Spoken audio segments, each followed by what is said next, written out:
its objective and what is exactly in this program.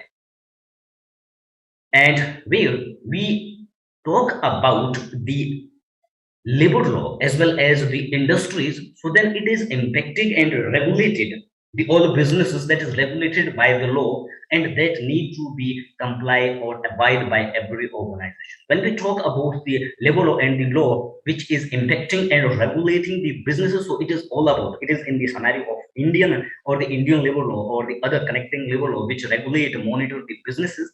So there it come in altogether near about 78 of different laws, so that we can divide them in the four different categories which regulate monitor the businesses. So that can be in the form of the companies, then the monitoring the finance, then environment, and finally the employment. So that specifically there are around 30 to 34 number of the law which regulate the employment in form of the labor law. So that are the important regulations which is specifically and very important for the every organization where you have to comply with these regulations which is prescribed by the law for the organization. Then it is also important that every labor law that have a specific objective.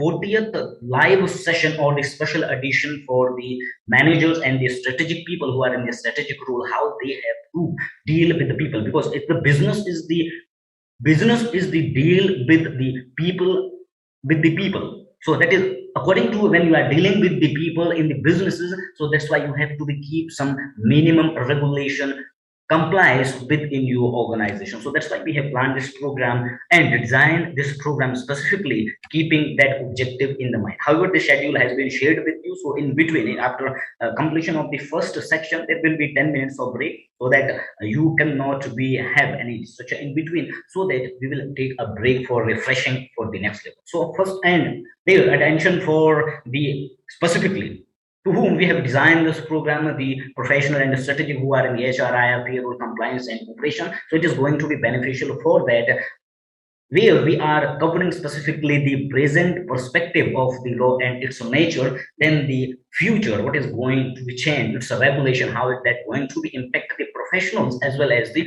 organization. So now it is all about the professional who are into the strategic role, where you have to deeply understand the new regulation, then you can easily implement that at your workplace or your organization. When business are there, the relation of the people, so it is all about the relation of people, and you are the medium as well as the backbone for the organization, where you have that conjugal and a cardiac relation with the people for a business, when there are common goal of the entrepreneur, so that you can develop those people and have that continual relation to achieve all their objective. So in this program, what is all about, so this is a certificate program, where at the after completion of this program you will get a certification, then there you will get also the video recording of this program.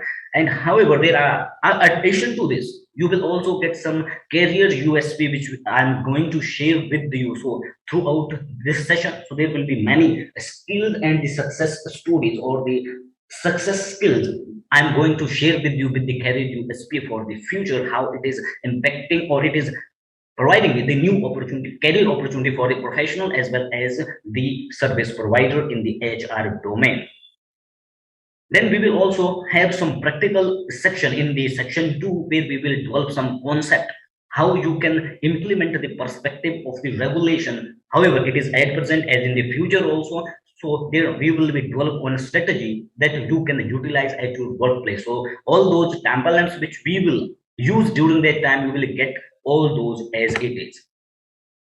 Then now it come about the who we are, and specifically when we have started this with the objective. So we are at the SBR Learning Studio. It is a gigs. There are the many professionals who are already working, and some people are the gigs and they are freelancers. So it is a association of those people who are already working in some organization as well as who are the freelancers. So combinedly we have jointly with the objective to educate and influence 100 million people by 2030, so that we can achieve that actual professionalism for the requirement of the future organizations.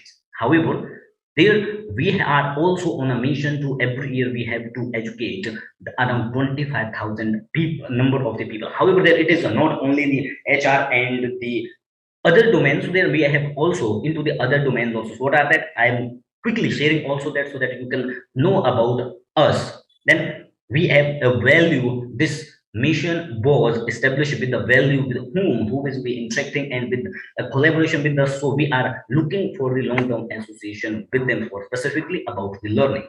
Then it come to that where we are or where we and in which we are into. So as of now, earlier when we started this association and the 2020, so it was all about the digital learning solution. But then after we try to connect not globally in the pan India with our different partner, we are collaborating with some partners. So for pan India licensing services, corporate consulting, individual and group mentoring services, and the professional resume also, then digital services we are also providing like the digital library for the professional who want to learn from the global leaders.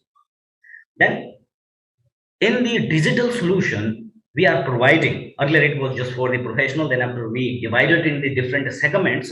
So that is about the personal development, professional development, entrepreneurial leadership, and the business leader development. So where it is most that 80% digital, then there are the 20% physically we are capturing the corporates also. Then where we are at present and where you can connect with us. So there are many social media platforms where the link maybe you have already provided, or with completion of this program you will get all that. So where we provide some insights related to the HR function, soft skill, as well as the book leader of the global books. Then separately, how you can connect with us, you have provided the community also. If after this program you want our support in any if any workplace you want any guidance, so for that you can also connect with us on different platforms. So that are the community you have provided. Then there is a mail ID, and then you can also connect our website.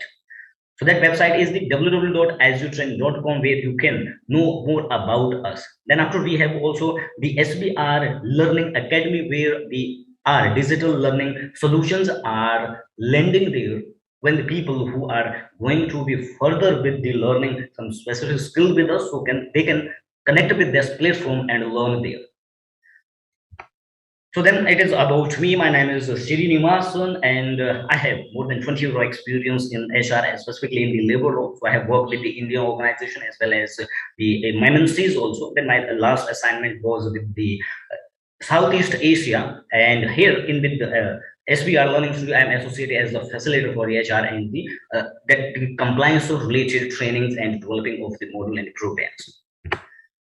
So now let's begin with the today's session, its objective and what is exactly in this program.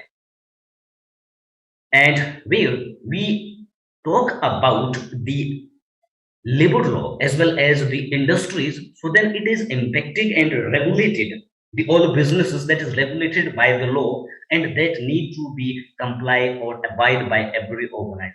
When we talk about the labor law and the law which is impacting and regulating the businesses, so it is all about, it is in the scenario of Indian or the Indian labor law or the other connecting labor law which regulate monitor the businesses. So there it come in altogether near about 78 of different laws, so that we can divide them in the four different categories which regulate monitor the businesses. So that can be in the form of the companies, then the monitoring the finance, then environment, and finally the employment. So that specifically there are around 30 to 34 number of the law which regulate the employment in form of the labor law. So that are the important regulations which is specifically and very important for the every organization, where you have to comply with these regulations which is prescribed by the law for the organization. Then it is also important that every labor law they have a specific objective. That objective is about to provide the or facilitate the health, welfare, and safety to the industrial workforce.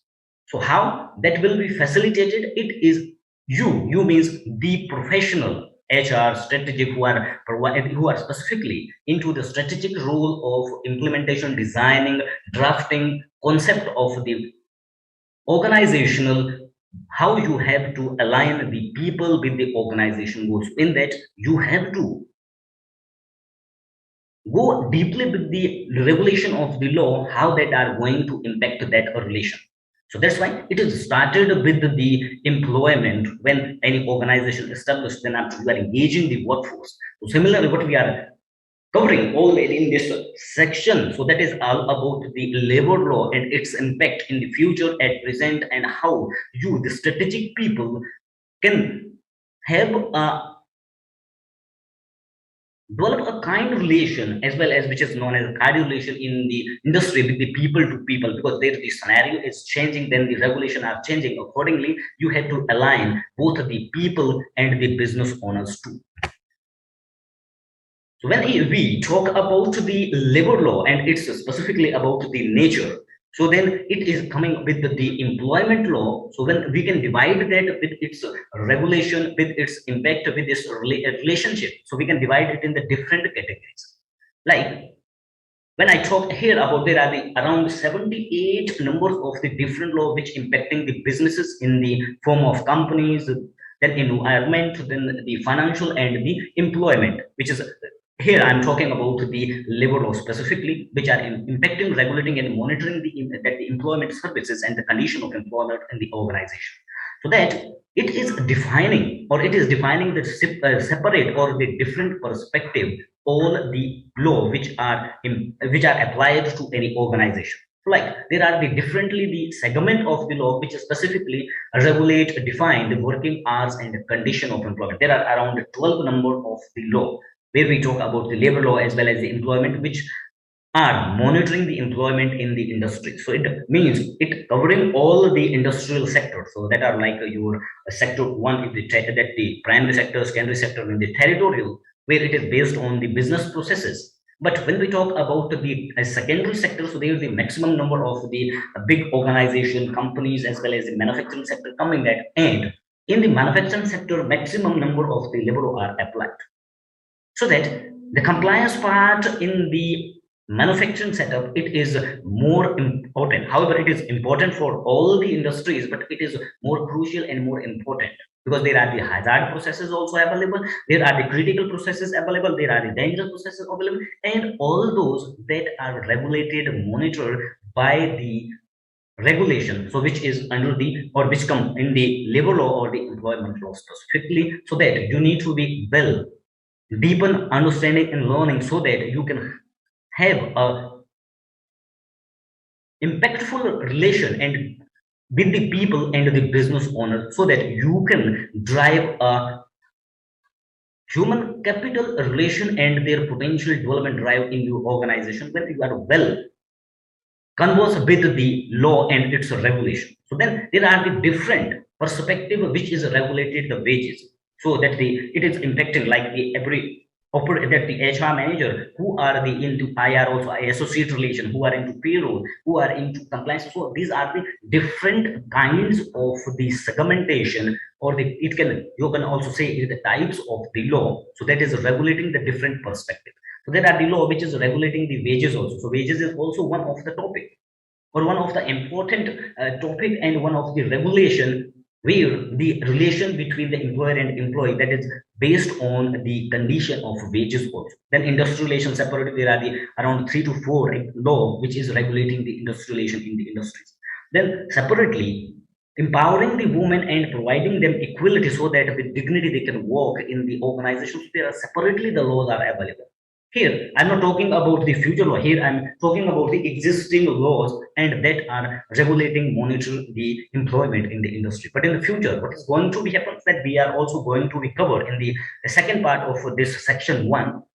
So first of all, we will be cover or understand the nature of the existing law, how it is driving and monitoring the employment condition of services and conduct of the employer and employee in the industry, and then further why there are the still the pain points for the employer, so that we are going to be track that here in this live session, and then further we will provide in the second section some solution for all those pain points for the employer and you who are the in profession of the HRM as well as the payroll, that is all up in the domain of HR, as well as if you are in the service provider, how you can help. So that we are also providing some tools for you in this live session, so that you can implement that in your organization. And then it comes to the, there are the social securities.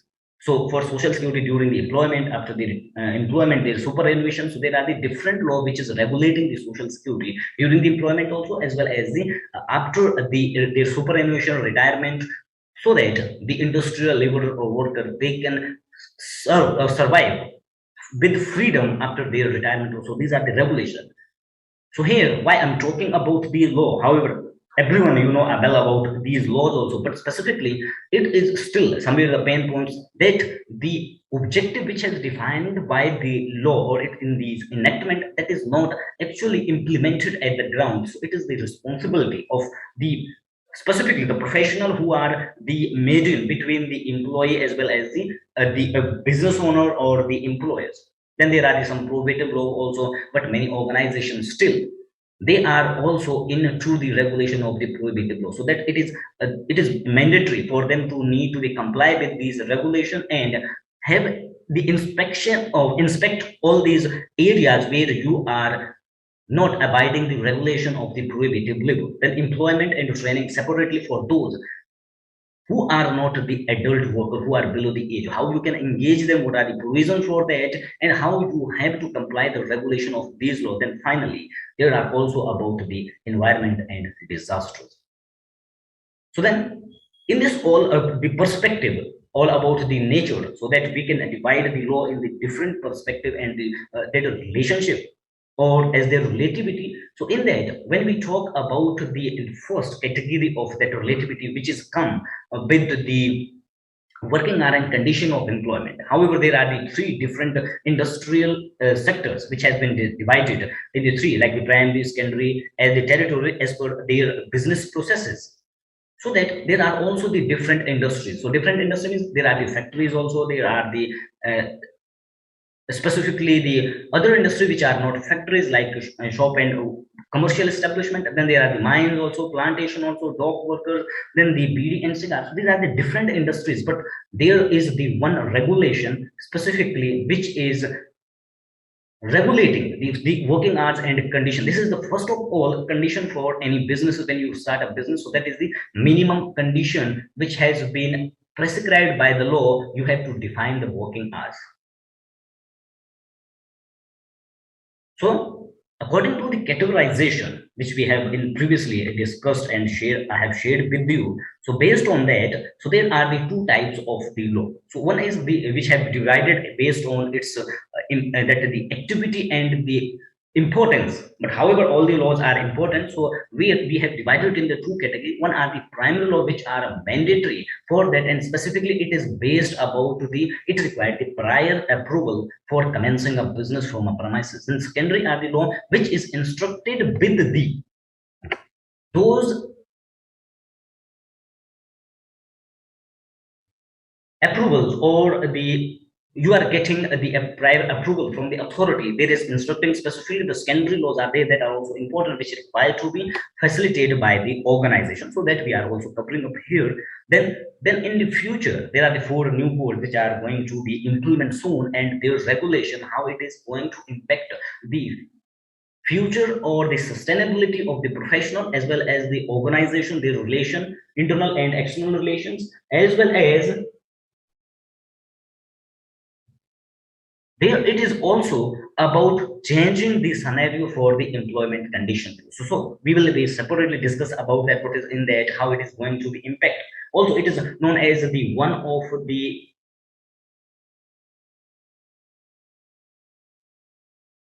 important, or specifically it is that the one of the historical reform known in the Indian labor laws. What is that? We will also try to track that and what will be the outcome come, so that we will discuss here and learn about that too.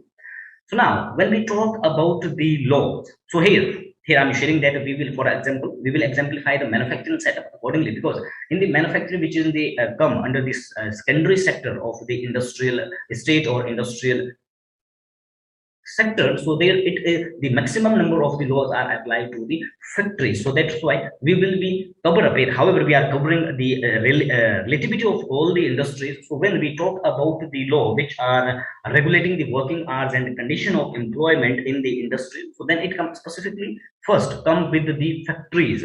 So for the factories, So there is the Factories Act 1948, which is regulating the working hour, condition in employment and services for the industry, and specifically it is about the employee. So there are the different regulation prescribed which need to be facilitated, which need to be abided by the organization, or specifically the factories, which are the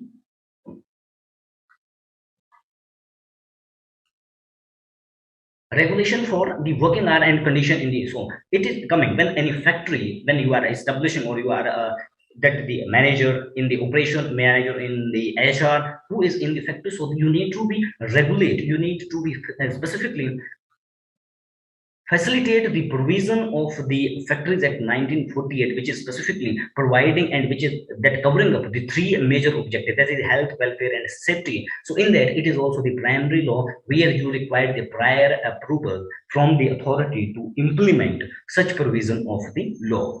And thereafter, it has been defined that if those obligations or the regulation, if you are not abiding that are the punishable offenses. So for that, your employer, as per the law, the employer is the responsible person from an factory or any establishment who will be responsible for implementing of those, but he cannot do it, because that's why the employer, they appoint the professional like you to implement and comply these regulations, because there are the implications available, as well as there are the punishable offenses considered by the law. So there is the provision of the punishment, so that is the 3 year of the imprisonment and fine up to 2 lakh rupees under the Factories Act 1948.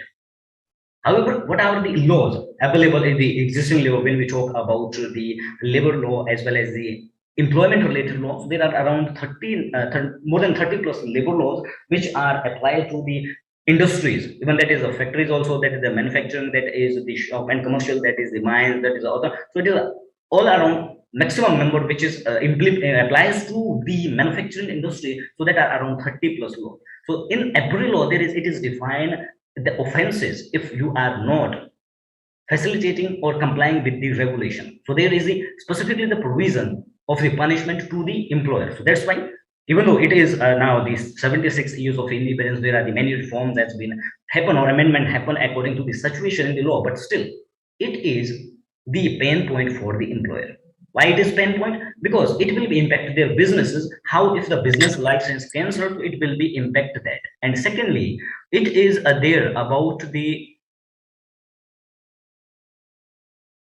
their financial impact, because it will be impose a fine to them, and then most important, if that employer will be punished with the imprisonment, so it will also impact their personal dignity as well as their domain or their identity among their competitors, because the business is a competition now in the current scenario, it is a big competition, so that it will impacting on the the three areas of the employer. So that's why this program we have designed how you can help your employer get out from those pains, and further it is also designed for the professionals how you can develop yourself as a brand, as well as the separate selling property as the unique selling proposition for yourself, and brand yourself, give a brand value to you, and which will provide you the additional opportunity for the future also, even within the organization also, as well as the external opportunity. Similarly, those the industries are not factories, so that are regulated by the Shop and Commercial Establishment Act. However, there are the industries like the plantation, mines, there are the separately, but here we are covering maximum those industry which we see in the maximum, like there are the shop and commercial, there are hotel, motel, restaurant, then KPOs, IPO, and the BPOs, ITs, so that are also covered under the shop and commercial establishment. So similarly, the major objective, that is the health, welfare, and safety of all the Indian labor law. So that is the major the main objective of that. So every law that need to be, their condition or their regulation need to be abided by the organization, where it is first the health, safety, and welfare of the employee. Then after, however, for the industries which are not factories, their working hour and condition will be defined under the Shop and Commercial Provision, Shop and Commercial Establishment Act. However, it is the state enactment, and its rules are specifically as of the end that regulated and monitored by the state specific, and then after the rules will be amended, changes, or the state have the power related to, because the Shop and Commercial Establishment Act is the state enactment. It is not a central enactment, it's the state enactment, but it is important for every industry which are not factories. And this has been provided specifically. It is also the primary law where you require the prior approval or the prior registration. So it is also providing the legality to some small industries which are not like the companies. Also, you are not registered under that. So accordingly, you need to be comply or abide all the regulation of this law. Then after it, when you obtain the registration, so they are also providing the same instruction and the direction. You have to be abide the regulation of the secondary laws which are important for this. So what are those important laws which we are covering in the next one? When it comes to the shops and commercials, so then after there are the concept of the outsourcing of manpower and the workforce, which is known in the corporate definition and the corporate concept as the outsourcing manpower. But that manpower, when it comes to the law regulated by the Contract Labor Act 1970, and there is also, this is also the specifically which is defining the working hours and the condition for the contract labor in the organization, where every organization who are engaging the workforce through outsourcing, as well as who are engaging some third party for deploying the workforce at their premises for their business processes. So in the case here, this law, the Contract Labor Regulation and Abolition Act 1970, it is providing the regulation where both the parties, they need to comply with the regulation similarly as it is for the direct employees. So then there are also the same provision if the obligations are not fulfilled, that there are the provision of the imprisonment. However, that the condition for the employer, that is different, even though in the factory that is 3 years, 2 years, and then that is 3 years or 2 lakhs of fine. Then under the shop and commercial, that is also the provision of the fines also, but the imprisonment is also not there. But for the Contract Labor Act, there is a provision of 3 months of imprisonment and fine up to 1,000 rupees. That are the different. How it is restricting and regulating the provision of the law and abide, and that is providing the instruction to the employer that you need to be implement these provisions. Why? Specifically, it is about the employee you are engaging. So it comes to that who the people will guide and advise or advise your management that these are the specific areas as well as the facility you need to be facilitate that. So this is all about you. So that's why every individual or who are into the manager, or even that is from the operation or otherwise, he is no strategic person for the aligning the policy strategy related to the people and business alignment. So that is about that are you, and you can definitely implement these provisions in organization. So that is the facilitation of the workforce. Then it comes to the first, the 3 law which we have covered, that are all about the working condition as well as the hours of working, which is defined by the primary law. Then it comes to the another law. So then it is coming about the now wages. You have the establishment, you have appointed or you have engaged the workforce.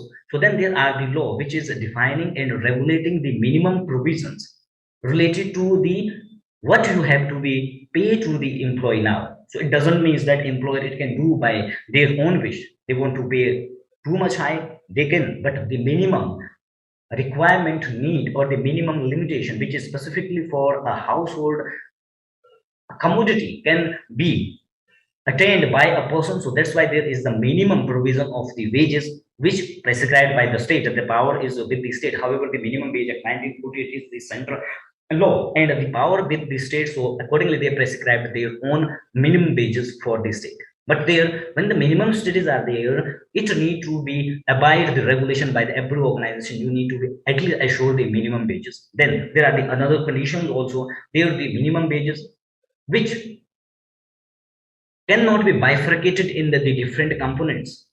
And then you have to be defined the whatever the defined rate is there. So you have to be pay to the every employee based on their skills also. So accordingly, so however, there are not the big obligations for the employer, but these obligations are also the punishable, considered as the punishable offenses, and for that there are also the provision of 6 months of imprisonment and the fine up to 1,000 rupees also. Then similarly, when where we are discussing about the wages in the organization, that the law and existing regulation or the law which is defining monitor the wages for the industrial laborer as well as the industrial worker, which in the corporate concept we know as the employee also, so that there is the another law which is regulating the now payment of wage. So it is through the payment of wage at 1936, where it is defining that the every employer they are responsible.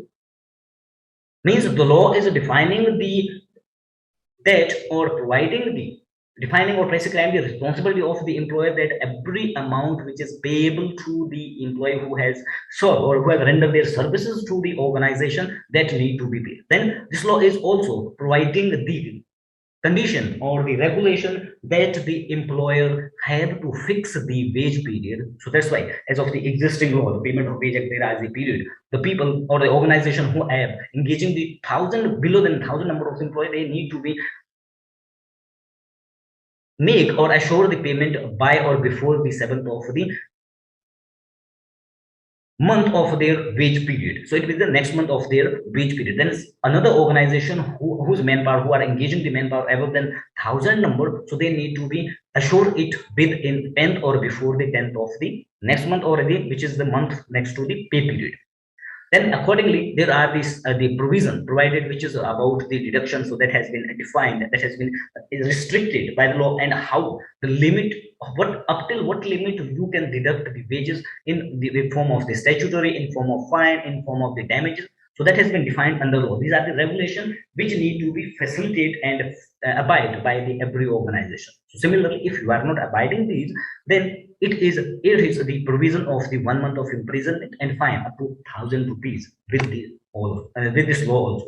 Then it comes to the another one which is regulating the wages. So it comes to now the businesses are specifically that established specific for the generating of a profit. So every organization which are established that are with the objective of generating profit. So now it comes to that how and who are the ultimately generating the profit. So that is all about the workforce who are working through them. So that's why now with the regulating of the wages, however, earlier it was based on the history also, but in the condition of the Bonus Act 1965, it has defined that when the workforce they are generating the profit to the employer, so then employer need to share their profit part or their share of profit with those employees. That's why the condition and regulation which is prescribed under the Bonus Act 1965, where every organization they need to pay at least 8.33 of, that is the minimum bonus which required to be paid to the employee as per their salary or wages.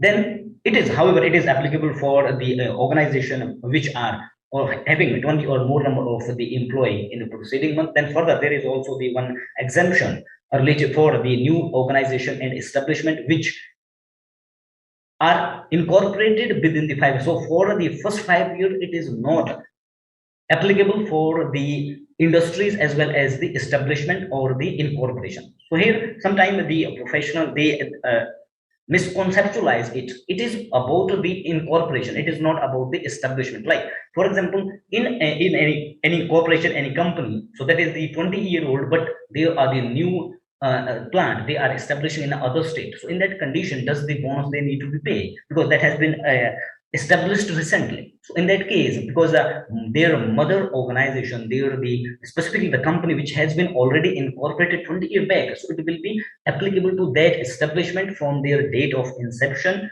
and commencing of the businesses.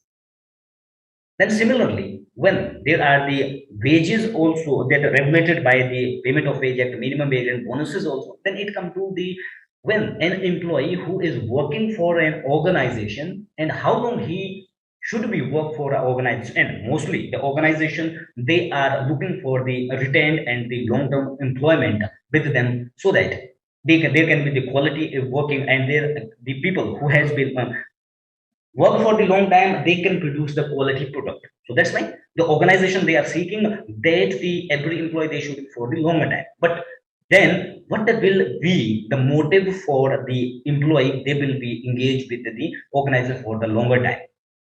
However, as of now, the corporate concepts are there. There are the many activities and any initiatives related to the retention of the people. But as per the law, what it is defining and regulated by the law, then it is providing. Then, as per the law, it is providing by the regulation that the people or the employee whom you are engaging, so they should have a motivation for the working with an organization for a longer period. So that defining by the Gratuity Act 1972, that is a payment of Gratuity Act 1972, the employee, if they are working for the 5 years with the organization, so they will be rewarded with the gratuity based on their basic pay, and then that will be payable to the every employee who is completing the 5 year of services. And then furthermore, it has been defined under the payment of gratuity act 1972 that the gratuity that is it is the gratuity is the statutory right of every employee. So that's why you, the professional, need to be very much aware about this section and condition of the gratuity act. If any employee who left the organization, he has completed the 5 year, so you have to pay the gratuity to them. Otherwise, he can claim that gratuity anytime from the employer. Then it comes to the another one. So that is the other social security law. So there is the EPFO, which is the Employee Provident Fund Miscellaneous Provision Act 1952. It is the law. This is which is specifically the retirement known as the retirement scheme by the government to the private sector employee, where the every organization required to be covered under the provision of this organization. However, earlier it was the 20, by now it is required the 10 number of the employee. If you are engaging, you require to be covered under the EPF. So this law is providing the three types of the benefits to the employee of the organization. So one is there is the employee provident fund, another one the pension, and third one is the insurance specifically. So it is about the retirement scheme also, where after the retirement or when an employee retires, they can have some handsome money in their hands when they will get retired, so that they can live freely after their retirement. Second also is the pension scheme. So pension scheme is then so that they can also attain, or they can also have their fund in for them, where they can acquire their regular or general commodities. So there is the provision of the pension. Then if there is something happen to that employee who is the subscriber of EPFO and their dependent, how they can be benefited. So for that, there are also the provision of the employee deposit linked insurance. So that is up to 8 lakh rupees provisions are also there, where you can help out the people to getting that. So Pankaj is asking about this: the payment of bonus is mandatory to all the companies. It is not mandatory to all the companies, but where it is the work more than 20 number of employee you are engaging, so it is mandatory for them. However, there is a condition also: if the establishment is new, for it is exemption for the up till 5 years. Then for the 6th year, if you are not generating the profit, so you have to be pay that. So bonus, it is mandatory for all the level. However, it is for the whose wages are above than the 10,000, which is considered the, and that's the ceiling for the bonus. If it is above than that, so you can pay as the ex gratia, but it is required to be paid. It is the share of your profit. So whatever the profit you are generating, so some share you have to be shared with the your workforce, who are ultimately the ultimate generator of your profit. Even to the director, and it's specific to set of the employee. But director, it will be depend on if he is on the salary, or if he is on specifically some, you are paying them some not the remuneration, or otherwise he is some retention part also. So accordingly it is not. But if he is on the employee and the director, he is also on your master role as the regular employee format, so that you need to be paid to them also. So then we are here covering up about the,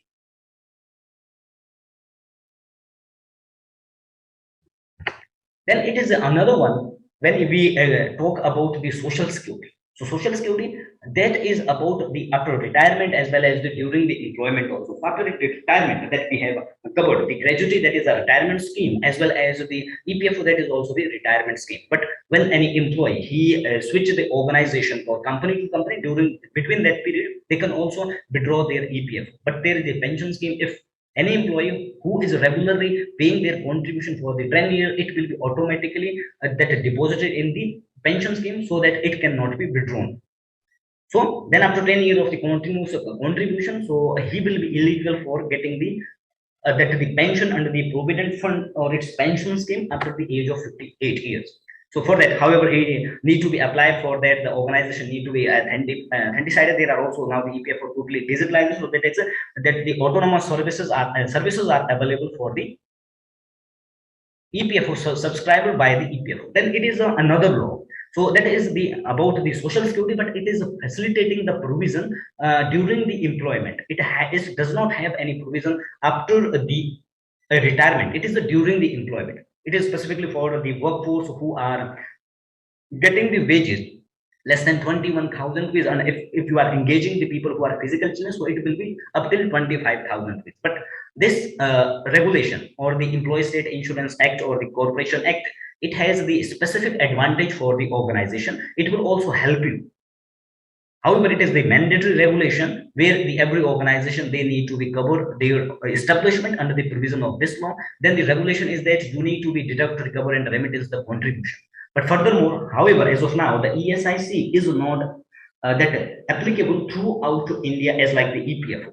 It is for the however, it is a maximum industrial estate that are covered, but the remote area are not covered. So if here it is applicable, so there you need to be complied with the regulation, and when you are complying with it, it is providing you the different that the advantage for the establishments. So how it is that some obligation for the employer, it is that transferring or accepting that the ESIC will pay those obligations and the compensation and other compliance part for the organization. So like that, if any the establishment that are covered under the ESIC and the employee who are availing the below than 21,000 rupees of their monthly wages, so there if any accident happen, if any medical issue happen, or if the maternity cases are there, so that will be paid by the ESIC.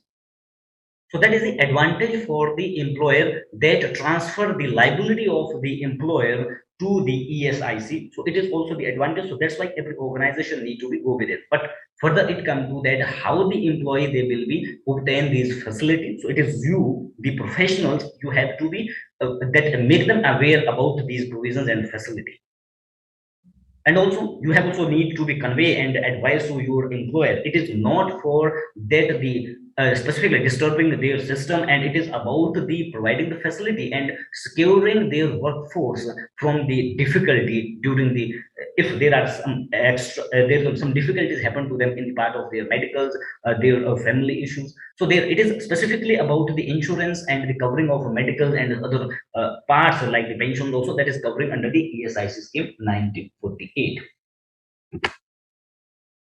Then there are the when we talk about the social security, then it comes to now that you are engaging the employee, you are paying to them, and then after what about their behavior?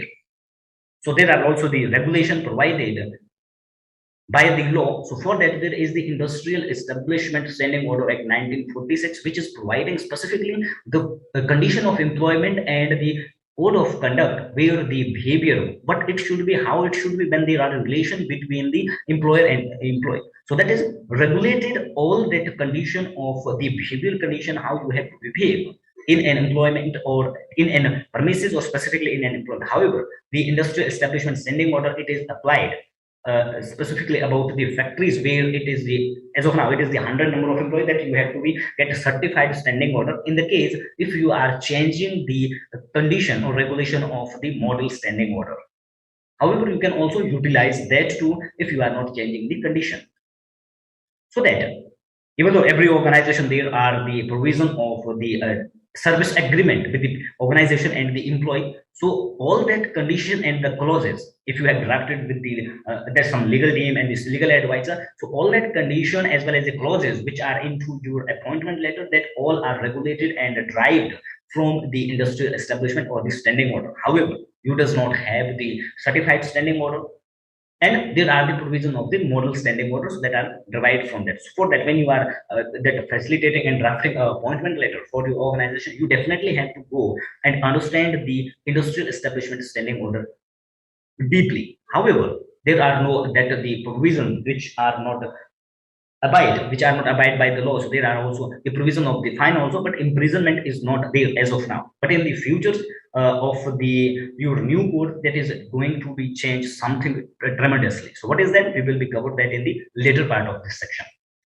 So then it come to the another one law, which is specifically where is the prohibitive law, which is also known as the dignity of the that the other gender in the organization. So that other gender means specifically about the female. So this is one of the new regulation. However, it was enacted recently, 2013 only, where the every organization they are required to comply with the regulation of POSH Act 2013. So where specifically there are the many. However, for the implementation and monitoring and the provision providing for the under the provision of the POSH Act, the regulating authority is the not it is the employment department, it is not your labor department, it's not your factory, but it is separately the district officer.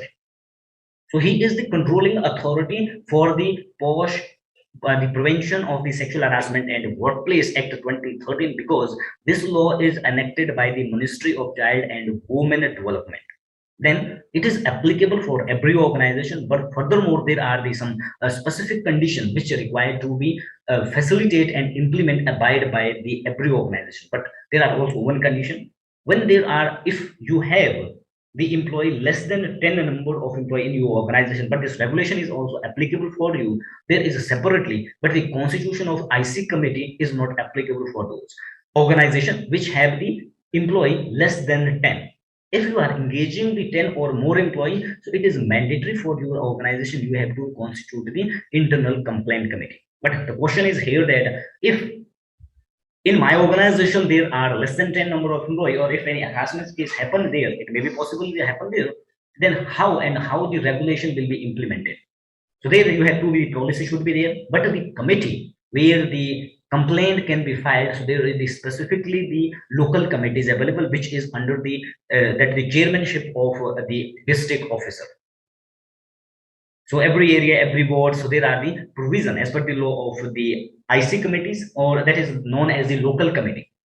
IC committee for the organization, which is the internal complaint committee for the organization, and for the public it is the local committees, which is under the chairmanship and the under the chairmanship of the district officer. Then after every organization, you require to frame a policy that in your organization there is zero tolerance for the sexual harassment. It should be within your management attention, so that it can be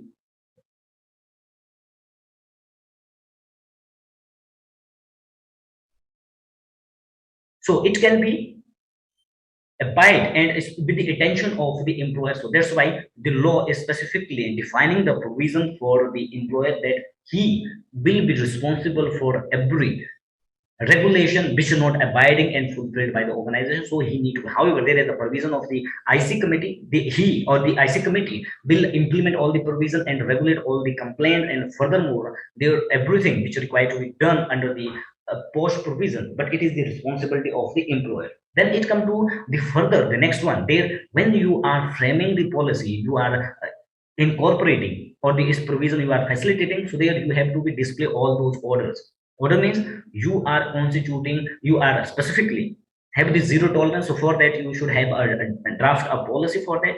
And if you are engaging the employee more than 10 number, even there are no female, you have to be constitute the IC committee. Then you have to display all those the provision. So for that implementation, you have to be specifically have the sessions awareness. You have to display the poster, banners, policy. Then the IC committee member, they list contact number for the at the conspicuous place. So that may be from a notice board also. Then you have to get the periodic etiquette training for the IC members. And in the one most important provision is that there one person should be outside of the organization from an NGO or otherwise. He or she should be have the working about the female related issues. So why is that? It is defined under the law that the IC committee will work as the autonomous body. So there cannot be any biases or influence in their the decision related to the if any complaint come to the IC committee, and when a complaint come to that, so all that penal consequences are required to be displayed, so that everyone should be aware about that what has the punishment that given by the committee to the if any person who has been found guilty under the provision or the application, specifically the complaint for the sexual harassment in workplace. Then similarly, the another one of the requirement is there that the employer need to be submit the annual report to the district officer, and every provision which is required to be provided, and the employer need to facilitate those provisions to the IC committee. And if these provisions, which is the one of the mandatory law for every organization, if you are not applying or abiding these regulations, so there are the, however, imprisonment is not there, but up till 1 lakh rupees of fine provisions are there as a punishment, and then cancellation of your business license also. So these are the different law which are specifically regulating the term of the employment in the organization, even that is related to the condition of employment and working hours, even that is related to your wages, and then it is related to the social security, it is related to the empowering of women, then it is also the their dignity of the women and the prohibitive law in the organization. These are the provisions which are required to be followed by the every organization. So how they can be followed? So it should be have a deep knowledge for the strategic people. So it is where you are aligning your strategy with the people, their development or their engagement also. So you have to go deeply with these laws to understand that, because it is regulating and monitoring the provision of employment in the organization. However, it is going to be changed in the future also. So that's why you should be well prepared and ready for the future regulation changes, because they are going to be impact the employment condition tremendously in the organization, and it will impact the professionals as well as the organization also. So now it come about the 4 new codes. We have discussed about the different law. So that law are specifically based on their relativity and their monitoring the different perspective in the employment. Even that is the working condition, even that is the wages, that is social security, that is in employment, and that is the empowerment of women, as well as the prohibitive law. So what now in the 4 new codes, and specifically the purview of new labor codes, what is that exactly? Why we have in the first section or the first part of section 1, we covered about the different existing labor law. When we talk about the 4 new codes, so that are not nothing, there are that nothing something new, it is the resemblance and merger of the existing labor law, and accordingly that we have categorized as per the relativity of the law in the different category, like the wages, the social security, then the working hour and condition, then the empowerment of women, as well as the prohibitive law. So similarly, in the 2019 and 2020, the central government, what they did, there are around 29 of the different centralized law, so that has been merged with the 4 new codes. So they have given the new name for that, but that is related to the relativity of the law.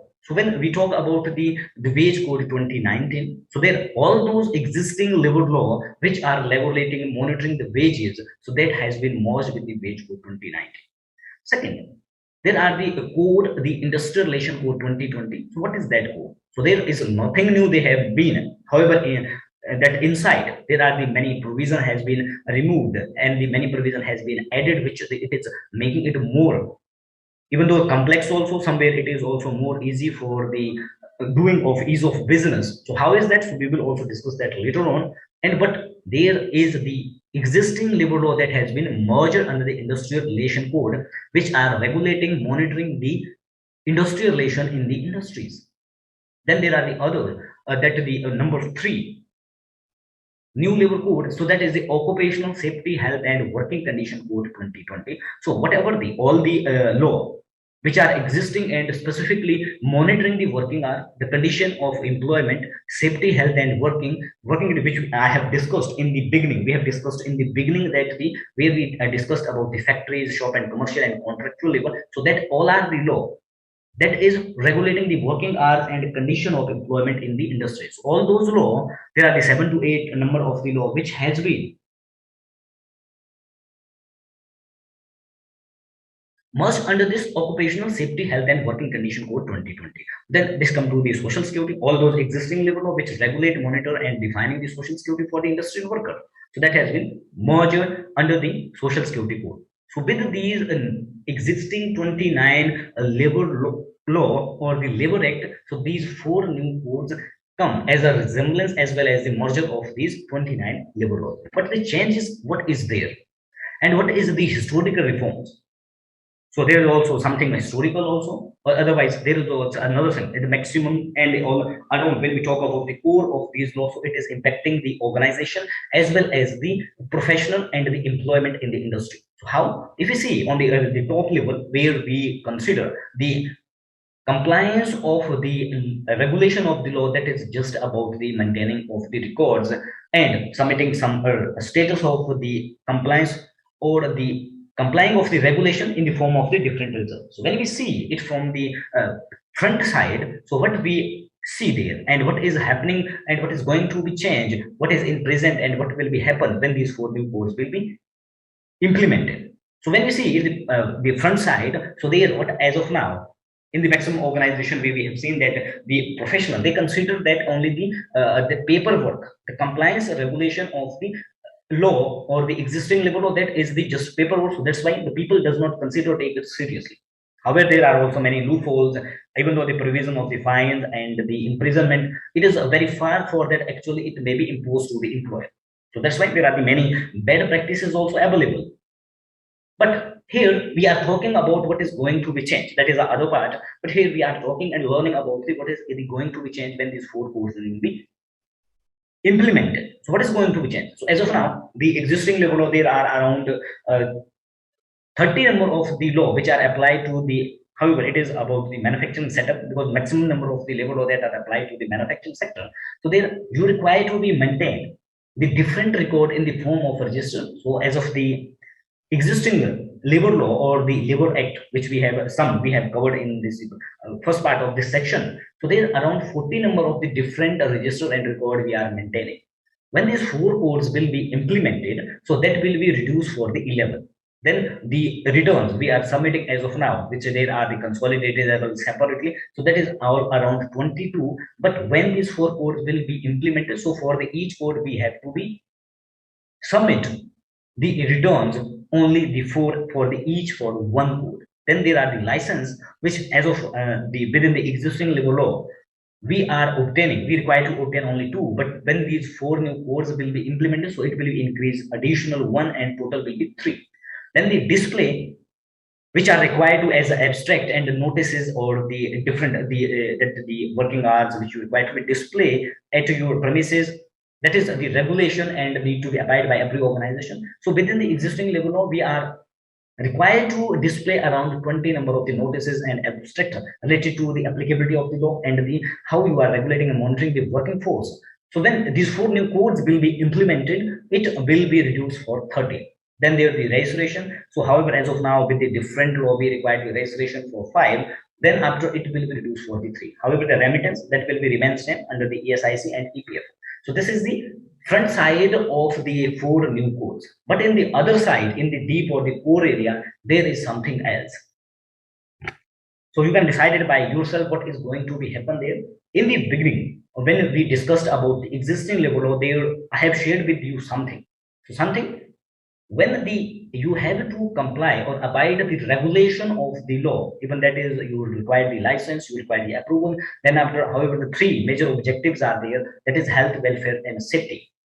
Then you have to be define the working hours, you need to maintain the records, you need to maintain the register, and you need to be submit the returns, as well as there you have to facilitate the different revisions to the your employee whom you are engaging, even though directly as well as indirectly. So what was there? So where I have, when I shared those, there one thing at last I shared.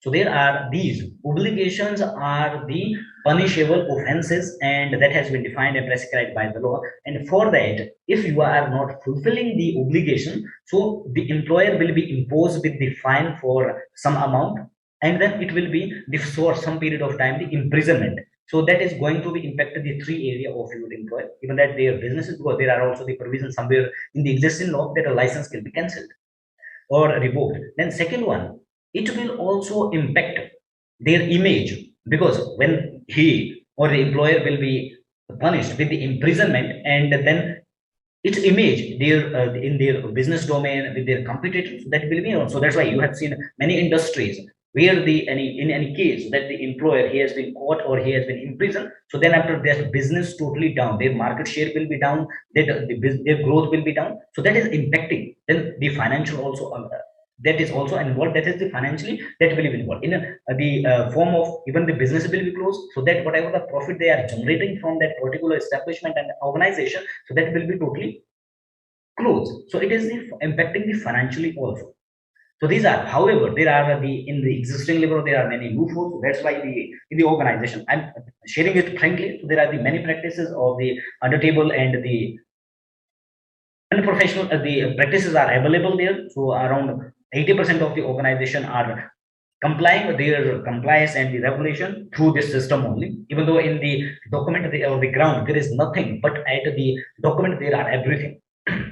So now let's come into the four new codes, what is going to be changed, which is the main important core part that is impacting the organization as well as the professions also. How? So first of all, understand like the wage code 2019, what is in there?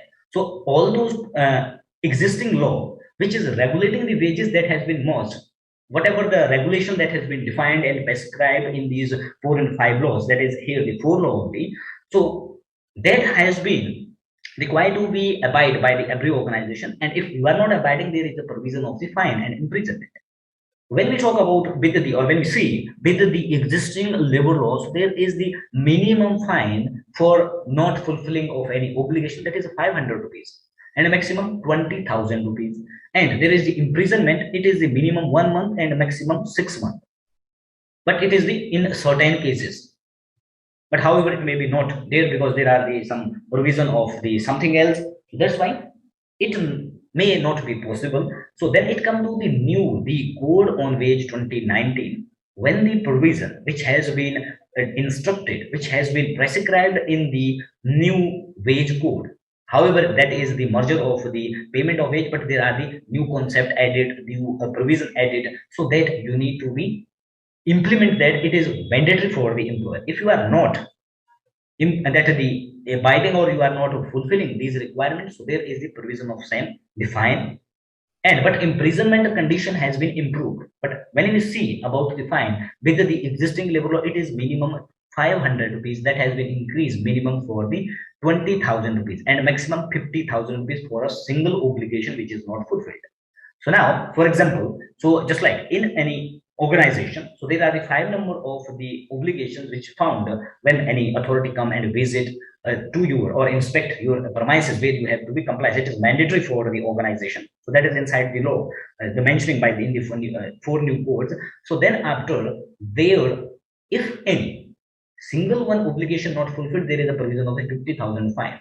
If under the new code on page 2019, so there will be the five number of the provision.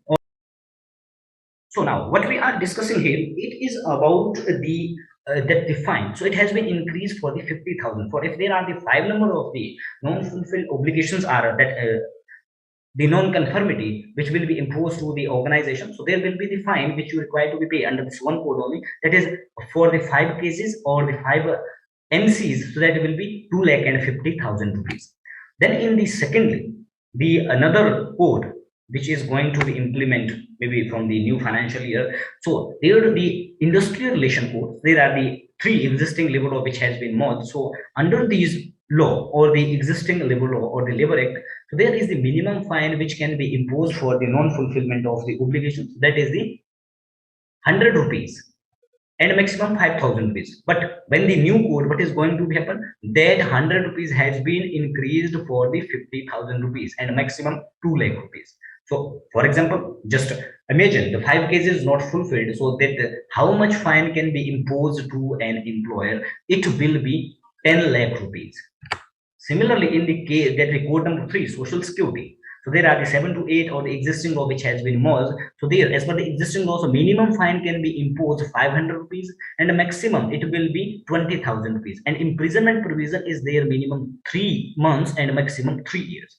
But when these new codes will be implemented, specifically the social security code, the fine which was 500 that has been increased for the 50,000 rupees and maximum 1 lakh rupees. So for the 5 cases are is happened there, so it will be impacting the 5 lakh rupees immediately for your employer. So total as of now with the 3 codes, it will be around 17 lakhs, 17 lakh and 50,000 rupees to the employer. Then there are the provision of the imprisonment also. So that is the minimum 6 months to 3 years.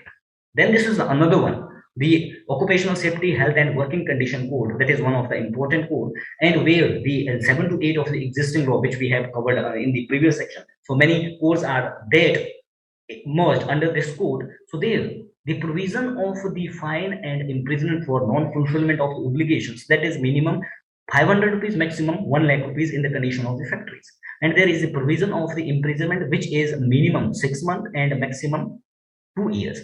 But when this new code will be implemented, what is going to be happen for the non-fulfillment of any obligation? So that also defined, which was minimum 500 rupees, that has been increased for 50,000 rupees and maximum 5 lakh rupees.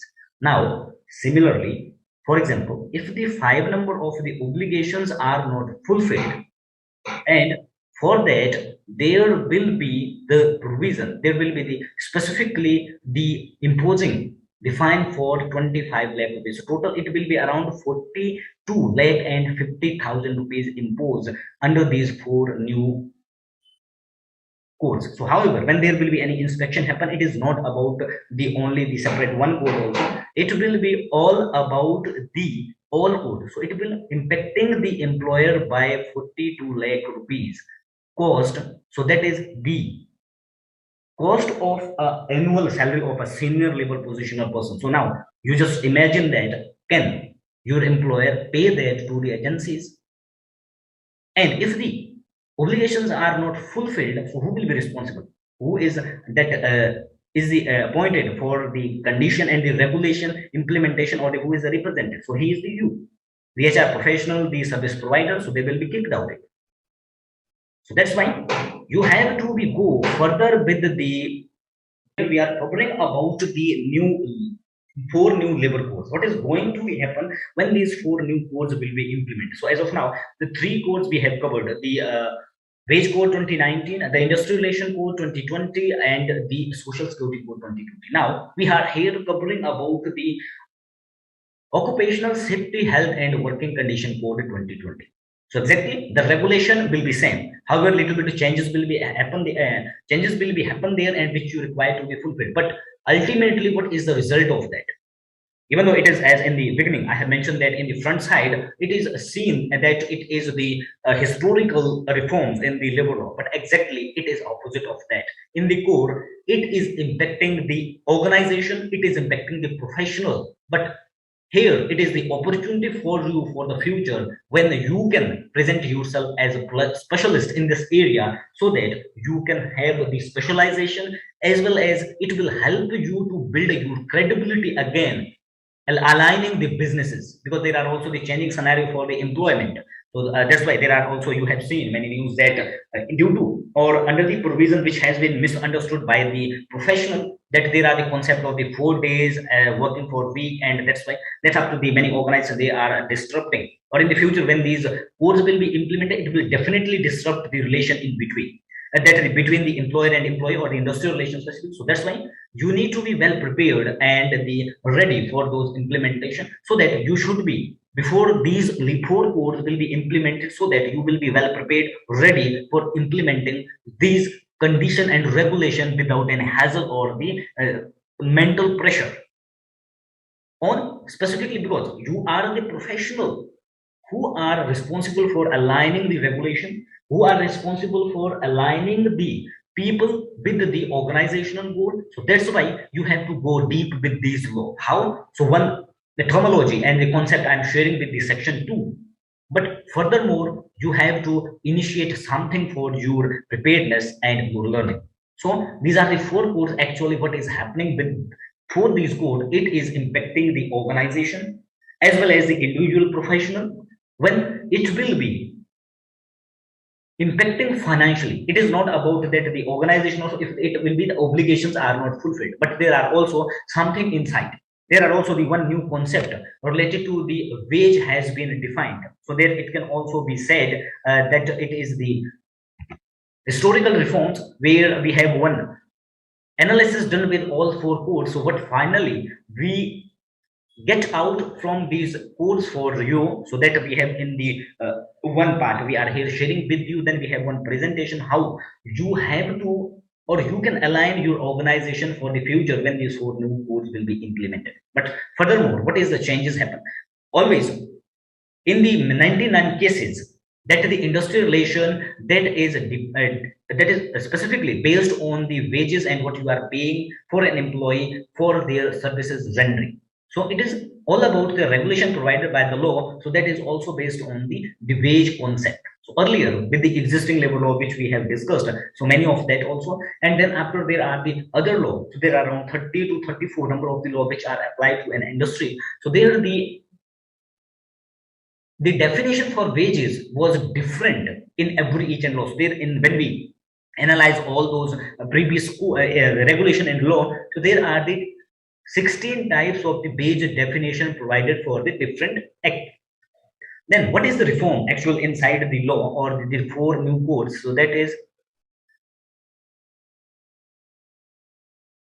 so here Pankaj is asking the current status. However, as of now, there are still the committee discussion is happening on that. So it is not possible that it will be implemented from the March.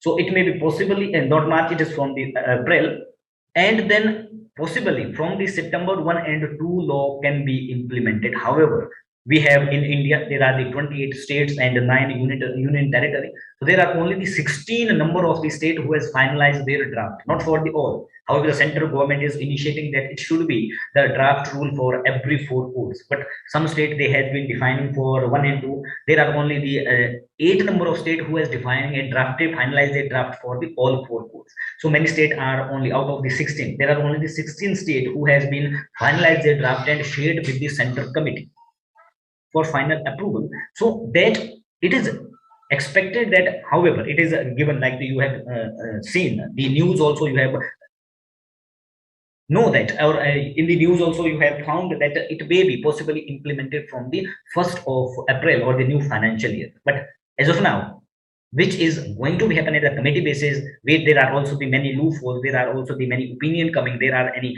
misinterception is coming about the or the interpretation about these laws are coming. So that's why you have also seen many news about the provision of the like 4 weeks working 4 day in a week, so then 12 hours of working. That is also the misconcept and misinterpretation of these law, and that has been misunderstood by the professional.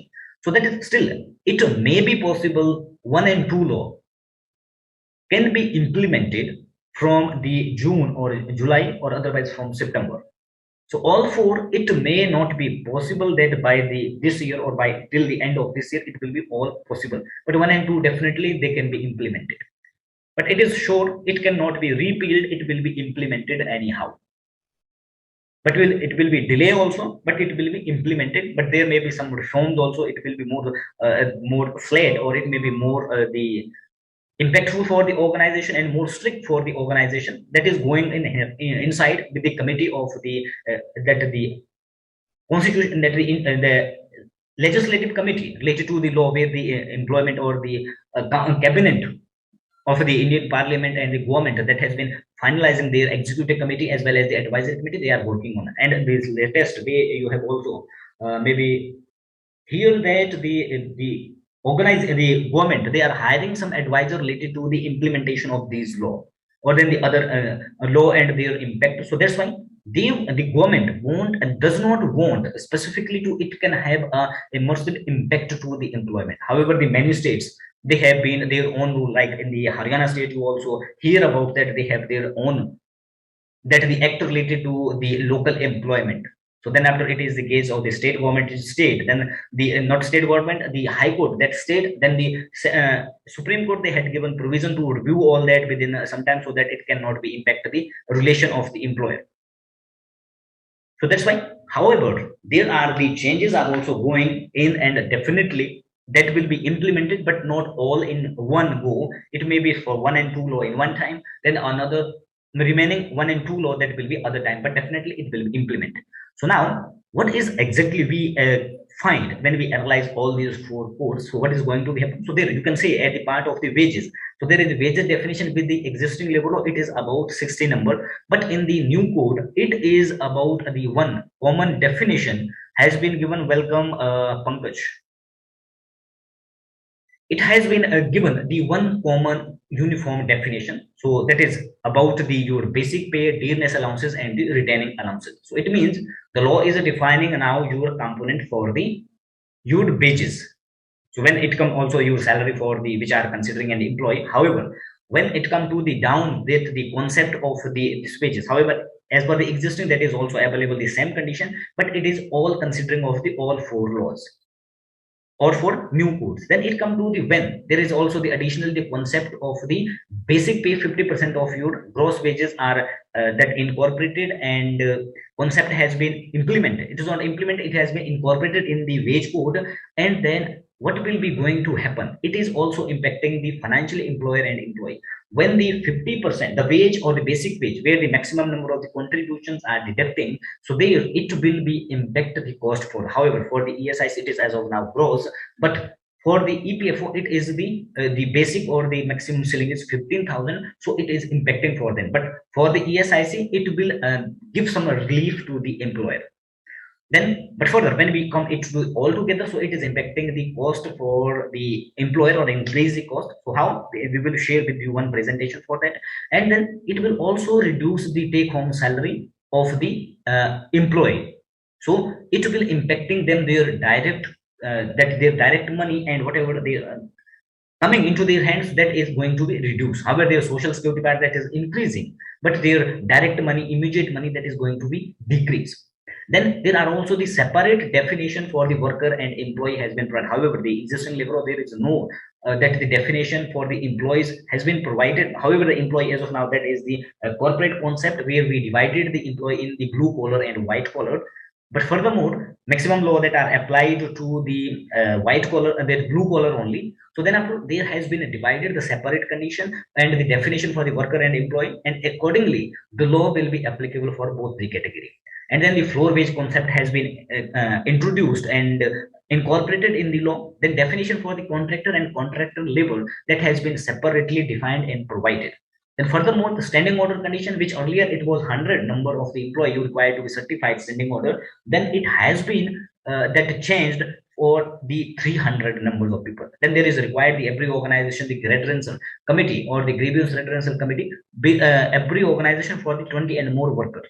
Then provision of the aggregator is also there. Then the one another important changes or the reform that has been done, it is about the employee for the facilitation for the employee. So that is the gratuity period that has been reduced for the 3 years. When these four codes or the gratuity not gratuity, the social security code will be implemented, so gratuity period and an employee that can claim the gratuity for the 3 years of their services. Then the annual free health checkup provision has been incorporated in the new codes. That is about their health checkup. The every organization, they need to facilitate for every employee. If that is the contractual also free of cost.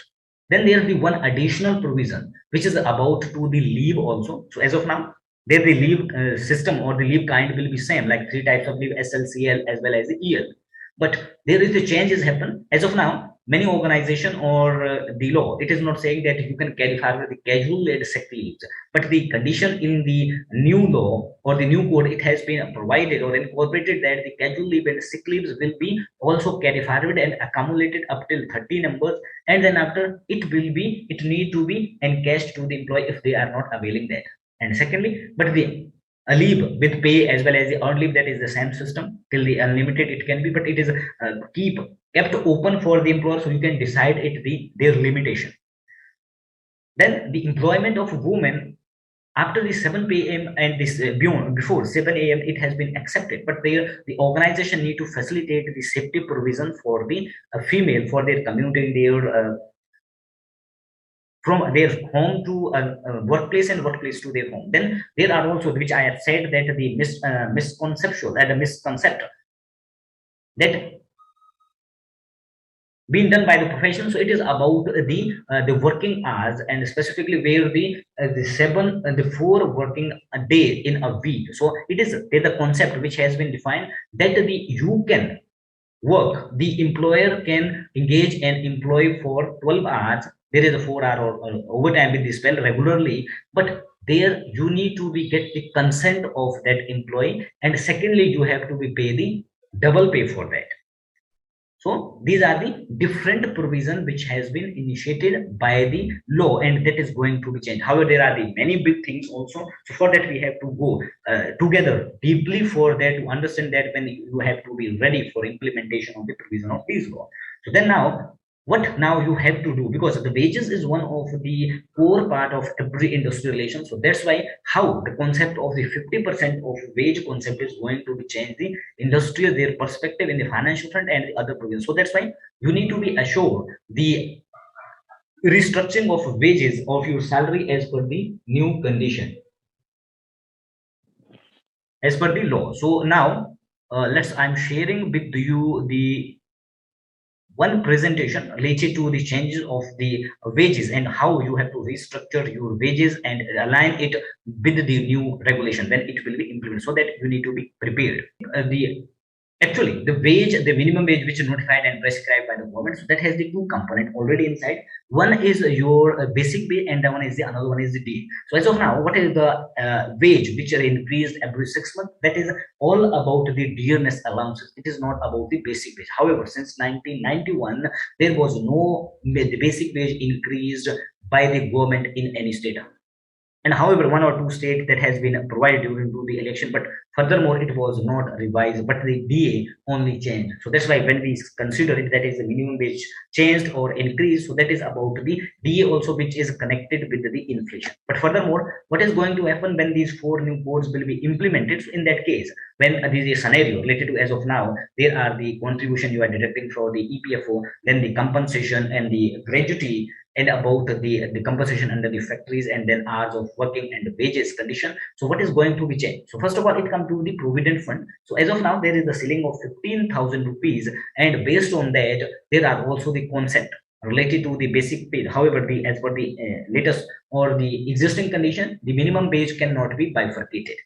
When you are providing, like there is the minimum wage which we have discussed in the previous sheet, so that is around 12,000 rupees. So in that case, you have if bifurcated. Many times the organization they bifurcated, but that is not the right practices as per the law, so that there it is required as per the condition. However, there is a 15,000 condition where you have to be deduct the contribute up till the 15,000 whatever the wages are there. But in the case of the new condition, when it is for the minimum wage that should be full as a wage, then it will be around 1,440 rupees. This is for the minimum wage when you are paying. When you are paying to the any executive which is above than the minimum wage, so then in the scenario, what is going to be happen? So as of now, there is a condition of the 15,000 where you have to be pay 1,800 rupees EPF. But when this concept of the 50% wage of the basic and where every calculation will be done, so it will help the organization, because that the 50% capping will be removed. Then the PF contribution for those people, it will be based on the 50% or the minimum wage, so then it will be 1,440 rupees. And the another scenario also where it will up till the 20,000 rupees, it will be up till 50, that the 50% of the their wages, it will be considered for the contribution, so it will be similarly reduce the EPFO that the condition. But furthermore, when there is the minimum and the maximum, the workforce are on the minimum wages in the organization, so it is impacting the finance and increasing the finance for the organization. Then it comes to the, if you are in your organization there are the international worker, it is also going to be beneficial for the EPFO condition and for those international workers. As of now, with the new the latest condition or the recent condition, so we have to deduct or recover the contribution or the contribution for the EPF for the international worker. It is their full wages, whatever the wages you are paying to them, so they, on that you have to be deducted full. But when this new concept will be implemented, so that you require to be deduct based on the 50% of wages, so it will be reduced your half of the amount. Similar in case of the gratuity, what is going to be happen? As of now, the gratuity is calculated based on the basic wage or basic salary, what is there, so it is calculated based on that. When this new concept of the 50% will be implemented, so in case of the gratuity, it will be increased. It is impacting the that the cost or increasing the cost of the employer. Then it come to the like the cases of the compensation, like the retrenchment, closure compensation under the industrial relation code. And there, as of now, so every compensation with the existing law, it is based on the considering of the gross wage. But when this concept of the 50% will be implemented, then it will be give some relief to the employer in case of the closure, retrenchment. Their compensation, it will be based on the 50% of the wages, so it will be reduced near about 50%, whatever as per the latest regulation you need to be paid. Then it come to the condition for the overtime, what will be happen, how you have to pay the overtime. So in that case, as of now, the overtime you are paying on the gross wages, but when as per the law it is required to be paid for the basic, so basic will be 50% of your wages. So in that case, you the cost for the overtime will also be reduced. So these are the condition and changes related to the wages, so that this template as well as the presentation sheet we will share with you for your utilization, so that you can understand it thoroughly and then implement for the restructuring your wages also there. Then we have also provided some condition related to the as per the code, when the specifically you have to define for those employees who are in the bracket of the income tax, so it should be that your structure should also be the income tax friendly for your employee, so that accordingly you can also define that for them. So this is all about this the template which will be reached to related to the latest or the updated concept which are going to be implemented with the new code, so that will help you to restructure your base system as well as your salary system or compensation system in your organization. So for that you have to work deeply.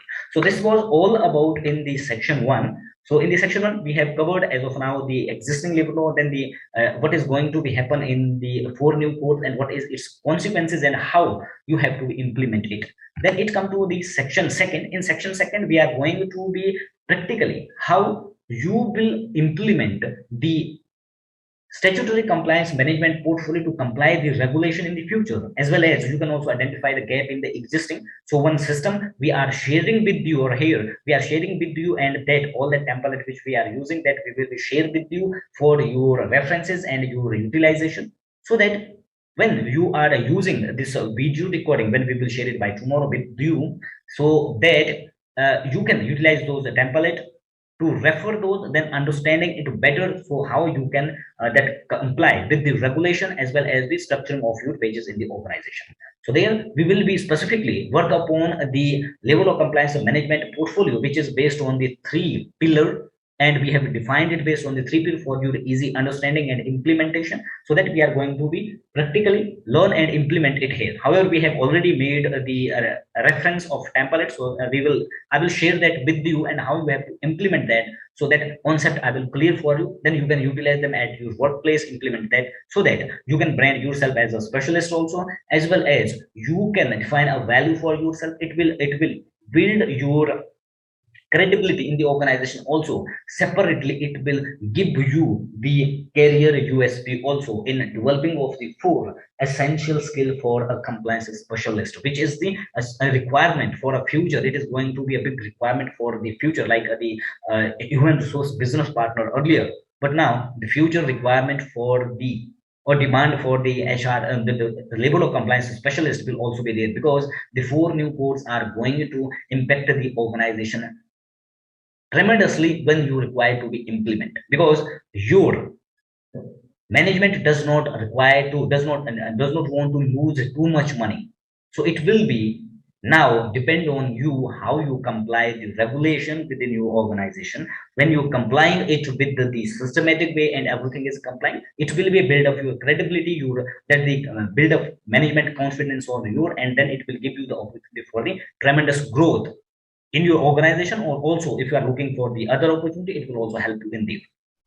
So we are going to be cover it in the section 7. But before that, it is now the time for a short break. So it is now 5:38. So most probably we will take it to the 10 minute of break. So 5:48 we will be meet back with the section 2, where we will be practically learn about how we have to be implement this labor or compliance management portfolio. Even that is not for the specific for the compliance management, you can also utilize it for your other concept or developing the system for your other functions also.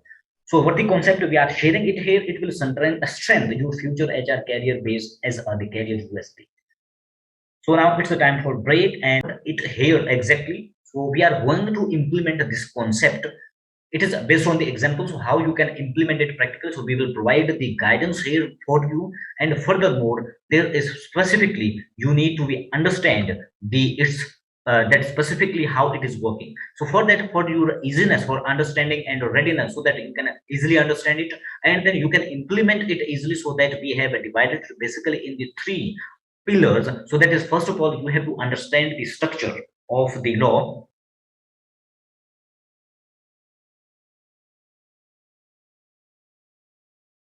Okay, we will be cover it in the question and answer section. So I will keep your question here.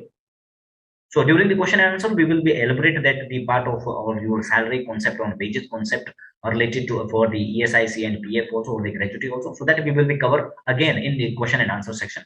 So first we have to cover this. It is now the 5:50. However, it is around we are delaying by the 50 minute. So then here, first you need to be understand the structure of the law, how it is going to be regulate and what are its impact. And based on that, specifically it's a regulation based. So we have divided into three layer of structure. So then you have to be next, when you have that structure, you have to identify the gap. Then after you have to go with the three layer of process for the implementation. Even it is for the new provision also. So we have to be go with the three layer of provision. We have divided it accordingly. Then finally, when you have complied with the every organization, every regulation of the law, even that the present also in the future also, so that then you have to go with the two layers of reporting. What is this layer reporting? Reporting specifically the that who is the professional or who is the administrator and specialist for the labor law, who are the implementing the regulation and complying the regulation of the law in the organization, that are also the professional. They are working, they are employee and working for their the employment. So in that in that scenario, you have also to report your working to your employer, so that based on that, it is about your performance, your working, they are evaluating it, you are has been judged every point of time. So that here I'm sharing also with you some strategic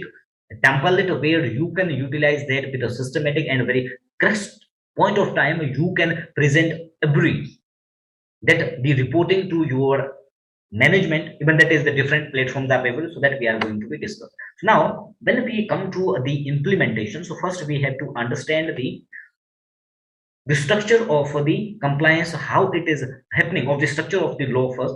So it is all about, so when we are going to the compliance, so as we discussed in the first part, so there are two types of the two kinds of the law. One is the primary, second one is the secondary. So it is based on its that the relativeness as well as its requirement. And when we first, the law we kept in the primary section, that are the those law which require the prior approval when you are commencing a business from an premises. So that they are required, you have to identify those laws where required the approvals. So that is one of the mandatory law.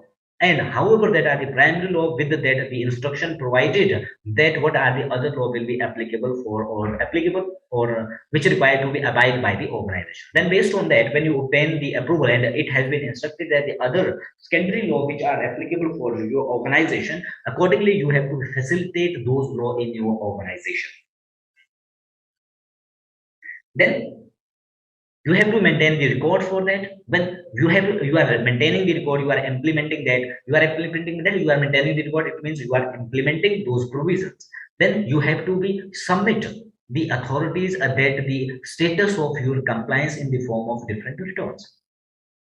So that's why it is about the three layer of compliance structure. When you are implementing and understanding it as per the three layers, then you can implement it easily in your organization, and it will become a automatic system for you when you implement in one time. But there you have to be initiate some efforts also. How you have to initiate that, so that I am going to share it with you. So first of all, here based on the three layer of structure, we have here design one a master calendar for you. How you, this is the ultimate and the final result of your all efforts of this three layer, that the three pillar of the level of compliance management portfolio. So where you need one master calendar which required what you have to do, what is required to do, and what you require to be implement in condition of your compliances as well as the other functions. So it's specifically we are covering the compliance part, but you can utilize the system for the other your functions too. So what is that? So here we have one template for you as the calendar. So this is based on the, as in the beginning I have mentioned that, so we will be exemplify the manufacturing setup because maximum number of the laws are applied to the manufacturing industry. So what is this exactly? So here is the,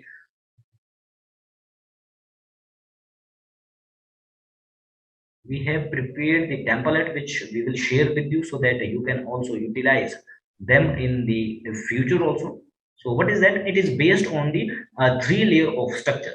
So that how you have to implement that, we have designed it accordingly so that you can implement it easily at your workplace. It is just for the examples also. So that template you can use it as it is, but for the state specific, the regulation will be a little bit different from this.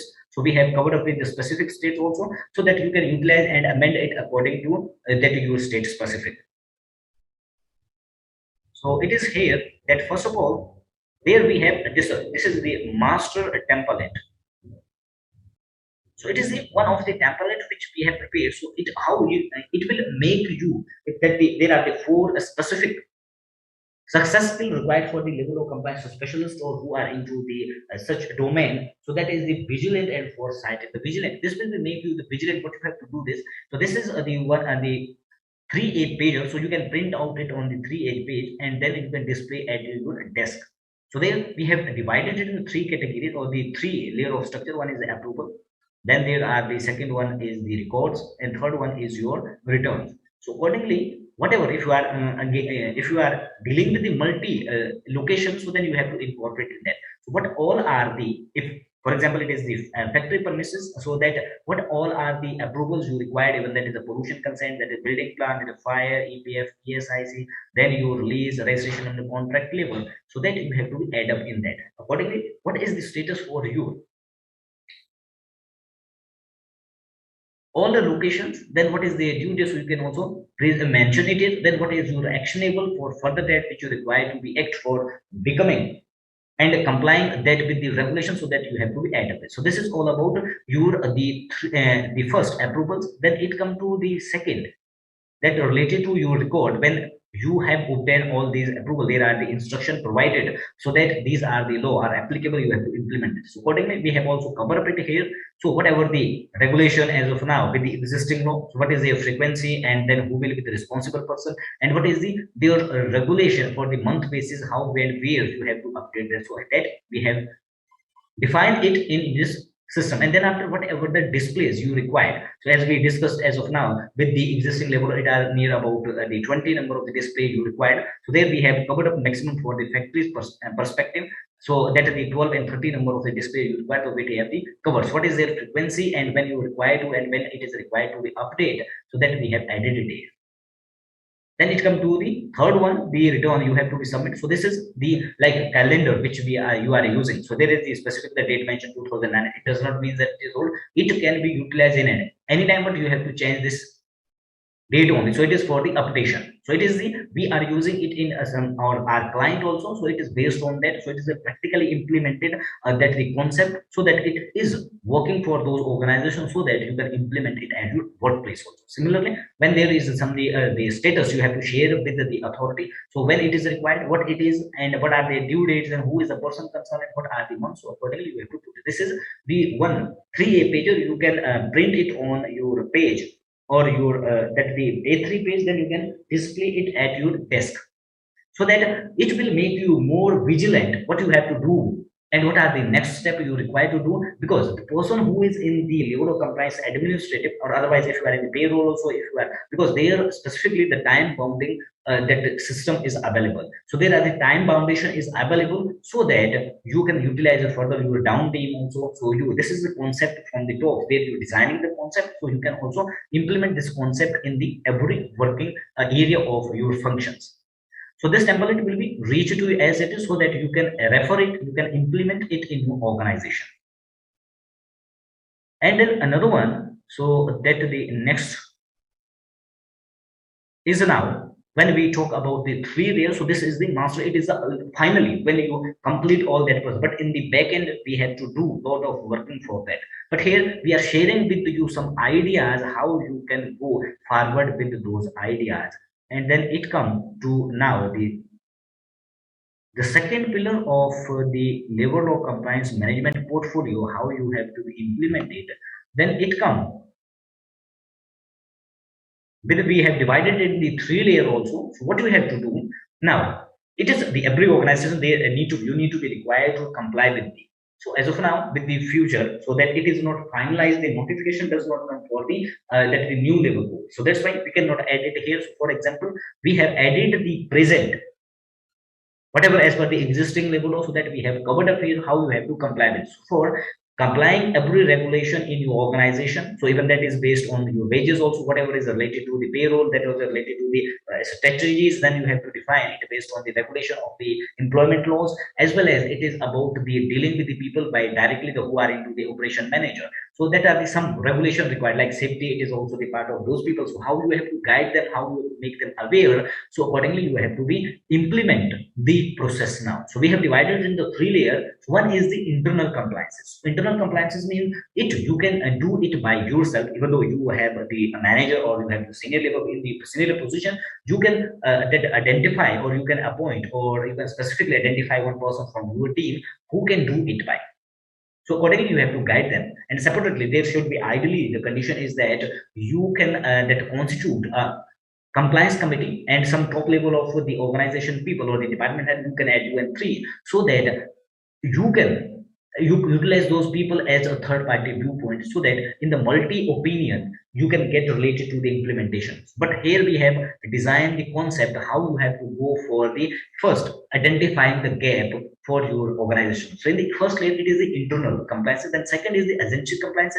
It is about the like principal employer engaging the contractor. So for that contractor, it is the responsibility of the principal to assure the compliances. So the second layer is for the agencies, and it is also for the service provider. Like there you are engaging the, or you are a service provider, as well as you are providing the services of the level of compliance to the your clients. So in that case, how you have to go to initiate this procedure, so that you have to be go with some the specific provision procedure is there, and how you have to align that, how to identify the gap, so that we have the same covered here. Then third layer is specifically about the labor demand. Ultimately, however many of, we have seen in the many organizations they comply their regulation for their management to appealing and appeasing them, but it is exactly about the that the authority who are regulating and monitoring these regulations.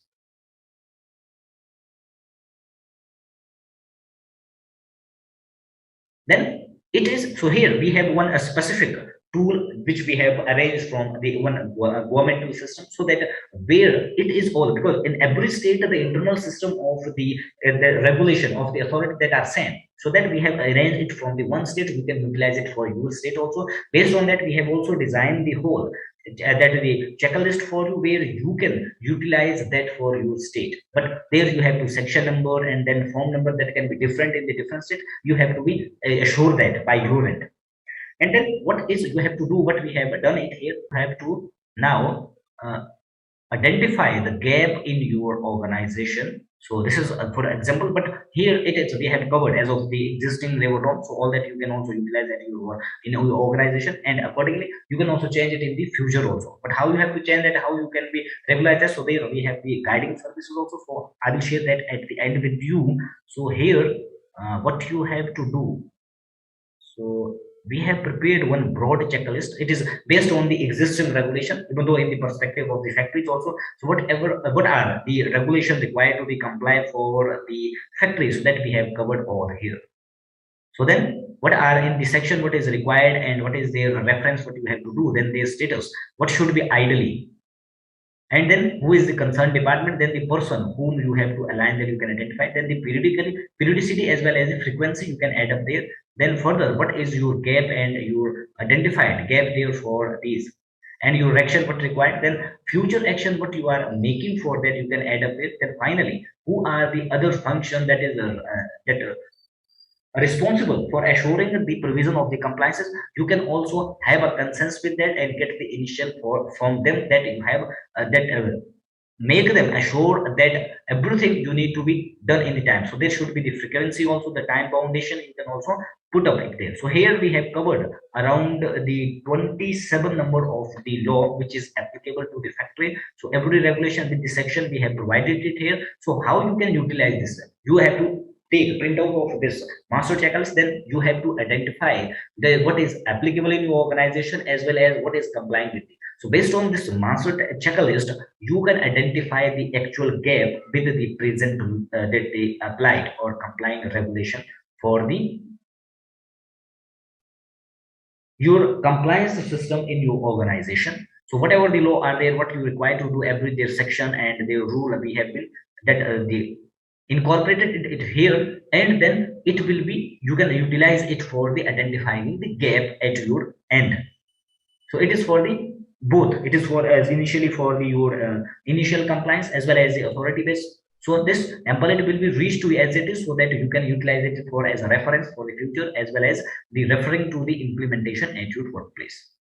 Then it come to the next one. So next one is specifically about the agencies, how you have to regulate it, the compliance with the agencies. If you have the vendors and the contractor you are engaging, so it is your responsibility to assure the compliance as per the contract labor act. So it does not mean that contract labor, so there is the other secondary laws which are also connected and which are also the laws which are connected with the contract labor provision, that are the secondary law also mandatory, so that their compliance should also be there. So you have to assure that. Secondly, this agency compliance you can also utilize, like if you are a service provider, so this tool you can also utilize for your client and the or your customer also. So how? So here I'm sharing that with you how you have to utilize and what is it. It is one of the checklist. Specifically we have prepared it to identify the gap or inspecting the status of your compliance for the authority and for specifically the agencies or your vendors, as well as if you are service provider. So it is about and for the your client. So in that case what you have to do, so however we have added here for the contract labor also, so you can also add up the other one. How?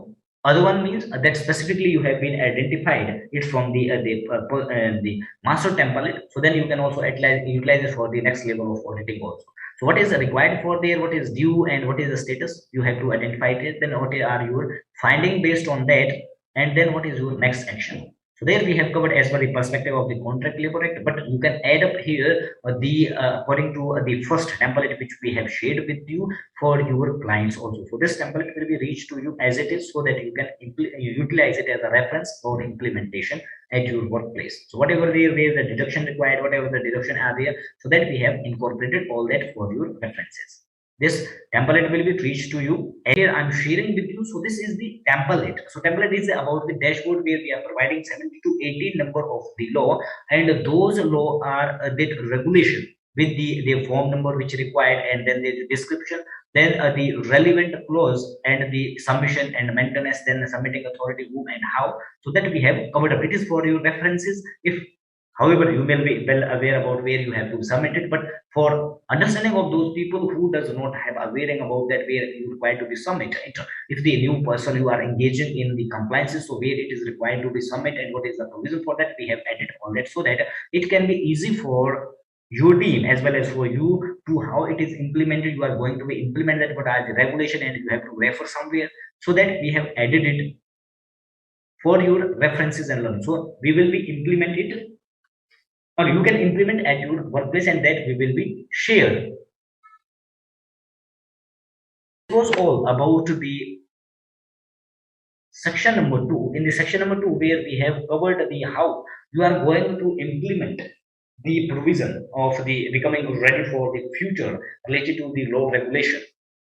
And there we have discussed about the 3 layer of structure, and then the 3 layer of process and 2 layer of reporting. So why the 3 layer of structure? We have divided it specifically for your easiness. When you understand that conceptualize the all compliance into the three, what is required, the approval, what is required, there the record, and then the compliance status submission to the authority. So accordingly, it will be easy for you to implement it in the down level where it is based on your internal compliances by yourself, then the agency as well as the government authority, how they regulate the compliances and what they monitor. Then now it is about the section 3 where we are covering the question and answer section. So whatever is the question here, so we will be covered. But before that, here is one the next level of the program for the level of compliance specialist, where we teach deeply the all concept related to the level of compliance management. So you can also refer it further. So it is with the objective to assure the professional with the future, what is the opportunity coming to it, so that it will be give you the specialty related to the level of compliance professional. So it is about the where you can develop yourself as a manager to the leadership role. So where we are deeply providing the concept with the implementation practically to the participant or the learner who will be engaged with this program. So this is about like the hand holding program, where it is there are around the 90 plus recorded session, and then after there are the hand holding program, where we provide the monthly basis the support, live support to the learner, where they are implementing the concept at their workplace. So it will be the lifetime access for that, and there it is the certificate program also, and which is the dual certification. And that dual certification is specifically one, you will get the certification of the level of compliance specialist, as well as then you will get also the certification of the that the post practitioner which we have included in this program. However, it is recording, but we are providing the support on monthly basis for the implementation your queries at the workplace, and even though the new updation that is happening, we are going to be updated that in this. So that all the program there where we are covering it, if the any member who are going to it, so there will be the orientation session, how you have to be engaged with this program, and where you are utilizing and who are accessing our digital that the learning academy, so where you will be provided the access when you obtain these programs. Then further exactly where we are covering here the 33 plus existing labor law and the 4 new codes practically, there will be the intensive learning for 2 hours you will be get in the recording session, but there are some live sessions also there, where you can also get access till 15 March up till the every Saturday and Sunday. It was the weekend program, so we are covering the second batch in that. So there are around the more than 30 number of the participants available. So that there are the 70 plus hours of assured practical training, which is based on the WPS technique which we have developed, basically on the practical basis, how you have to design, develop the template, and how you arrange the data for that, and how you implement and communicate with the authority, so that you can assure everything. So there we are covering the different the 10 number of the modules. It is based on the relativity of the law. So here I'm sharing with you the detailed curriculum.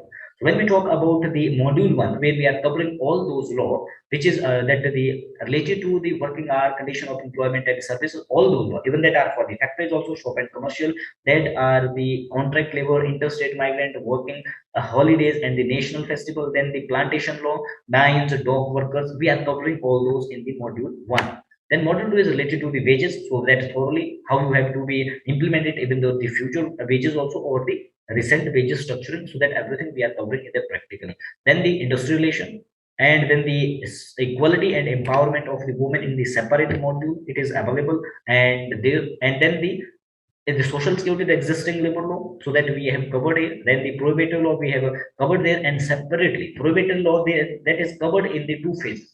One is covered in the prohibitive law, like the bonded labor system, then the child labor, BD cigar, and the sexual harassment. It is covered in the two phases. One is within this, for your understanding, for the around 4 hours of session. Then separately, it is around 15 hours of session for assuring that the becoming as the certified practitioner. So there, the participant they have to be submit a project, and that project will be assessed by our team. And then after, as per your rating, you will be granted the certificate of the practitioner for the post provisions. Then there are the employment and and that the training law, then the related to the company law, then the related to the environment and the disaster law we are covering. Then finally in the module 10, that is about the four new codes, its application, its provision and implementation. However, it is not finalized with the all the state, that the notification is not, but what is in the central law and all the other state law which has been drafted as of now, or that has been the put it for the committee approval, so that we have covered it here.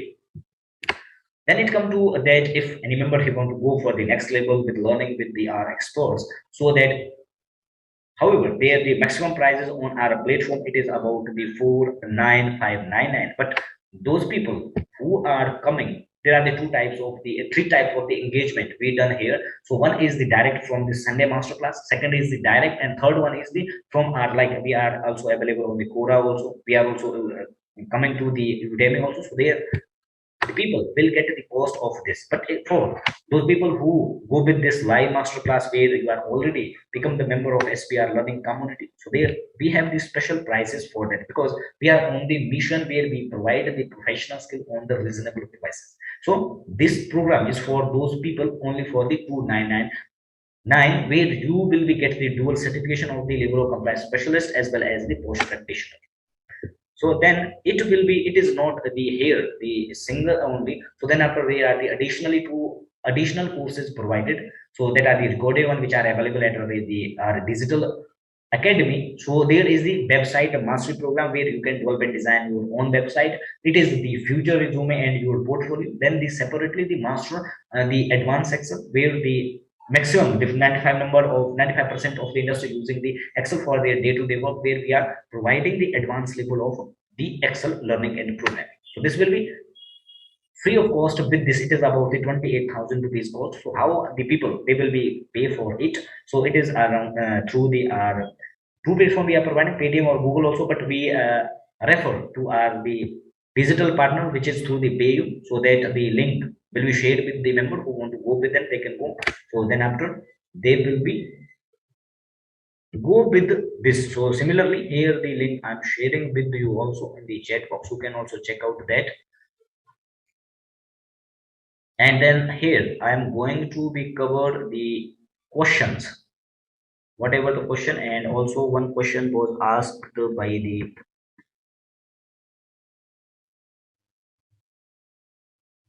so here I'm sharing the link with you, so you can also go through that, what is it in this.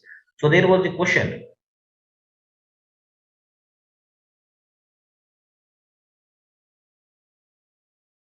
So Pankaj was asking about the salary structure, that the related to the 50% concept basic is not clear and it will be impact on the PFESIC and gratuity. Okay, so here first I'm picking this question, and then after if you have other questions, so that I will also pick up all those. But first I'm clearing this question about that question is asked by the Pankaj. So here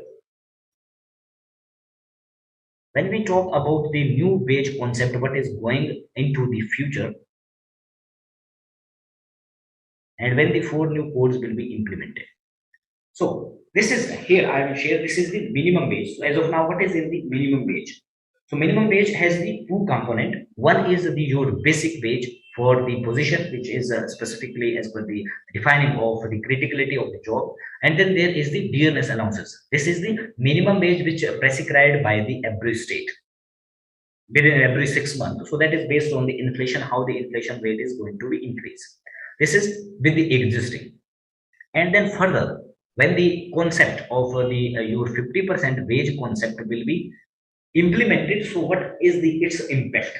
So just understand, but as of now, so there you are dividing, or you have the concept, there is the two types of the wages. One is you are paying the minimum wage to, even that is the contractual labor, and that is also about your some the working, the new, the fresher trainees also, you are paying the minimum wage. So in that case, as of now, but many organizations to reducing the contribution for the that the social security like EPF, so you are dividing that in basic and other component, but it is the legal practices. First of all, the minimum wage cannot be bifurcated. Then it comes to the 50% concept.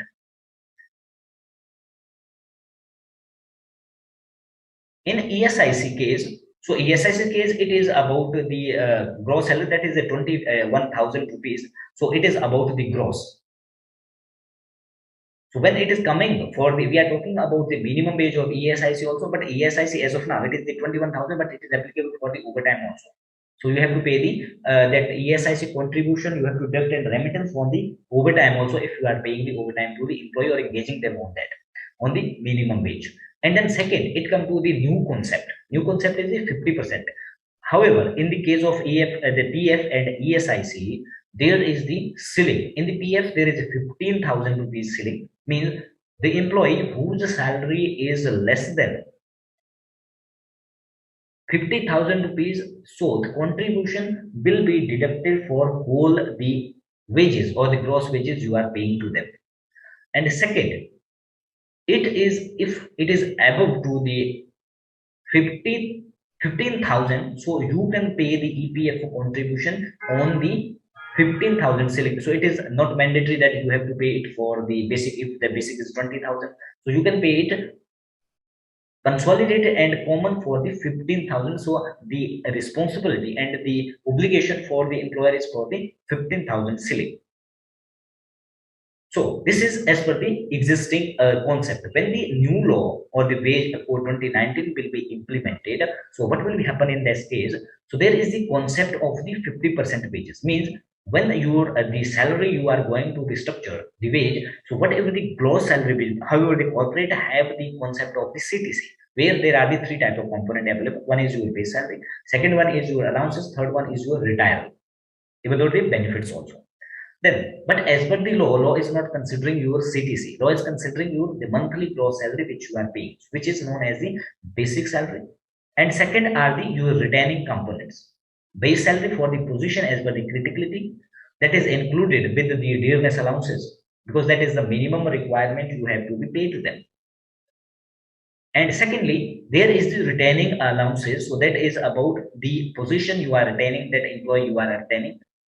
So that is the fundamental is accordingly. But then further the organization, when you conceptualize or structure your wages, that is as per the component you are dividing it in the as per the income tax also, where many provision in under the income tax that are the tax exempted. Then professional tax has been, it is also as per the wages also, so it is a fixed amount. In many states, like in the South India or Tamil Nadu, Maharashtra, professional tax, it is specifically about, it is not about you have to calculate based on the percentage. It is the amount, like for annually you have to pay 1,200.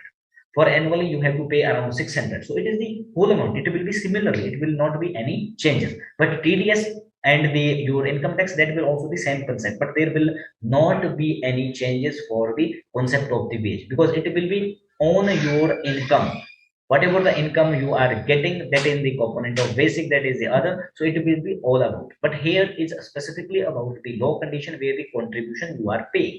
So that is about your ESIC, EPF, as well as the compensation you are paying in regulation of the employment law. So income tax is not the employment law. So then it comes to now the concept of 50%. When you are designing or structuring your wages, So whatever is the wages are there or the salary are there, so whatever the gross salary you have there, so that 50% of that gross salary should be your basic wage or the basic salary. So LWF, if there is not the basic, it is also the amount. Labor welfare fund, it is not calculated in the percentage. So we are talking like EPF and ESI, it is the percentage. But LWF or it is in the fixed amount. So it is somewhere like in if you talk about the Haryana. So Haryana, it is the 25 rupees and 75 rupees. It is not percentage. It is the if it is for monthly basis deduction, and it is somewhere in the annual basis in the many state. So there are around the 16 or 17 number of the states where this concept of the labor welfare fund additionally available. Okay, when we talk about the wages as per the current definition, so when we talk about the law, so wages are, there are no such definitions separately provided. Earlier there was the definition for wage, like one for EPF, it is the basic wage, and for the compensation, it was the gross wage. So as per the new concept, so wage is the common, so that is the having the definition, there should be your basic wage with with the dearness allowances, because basic wage which has defined that is the as per the criticality of the position, and then DA is to your account that the commodities, and then your survivors, that is the DA which need to be paid to them. So that's why it is included with the your basic pay. Then it come to the retaining allowances. So retaining allowances means whatever the allowances you are paying to them, if it may be the common also, it may be differently.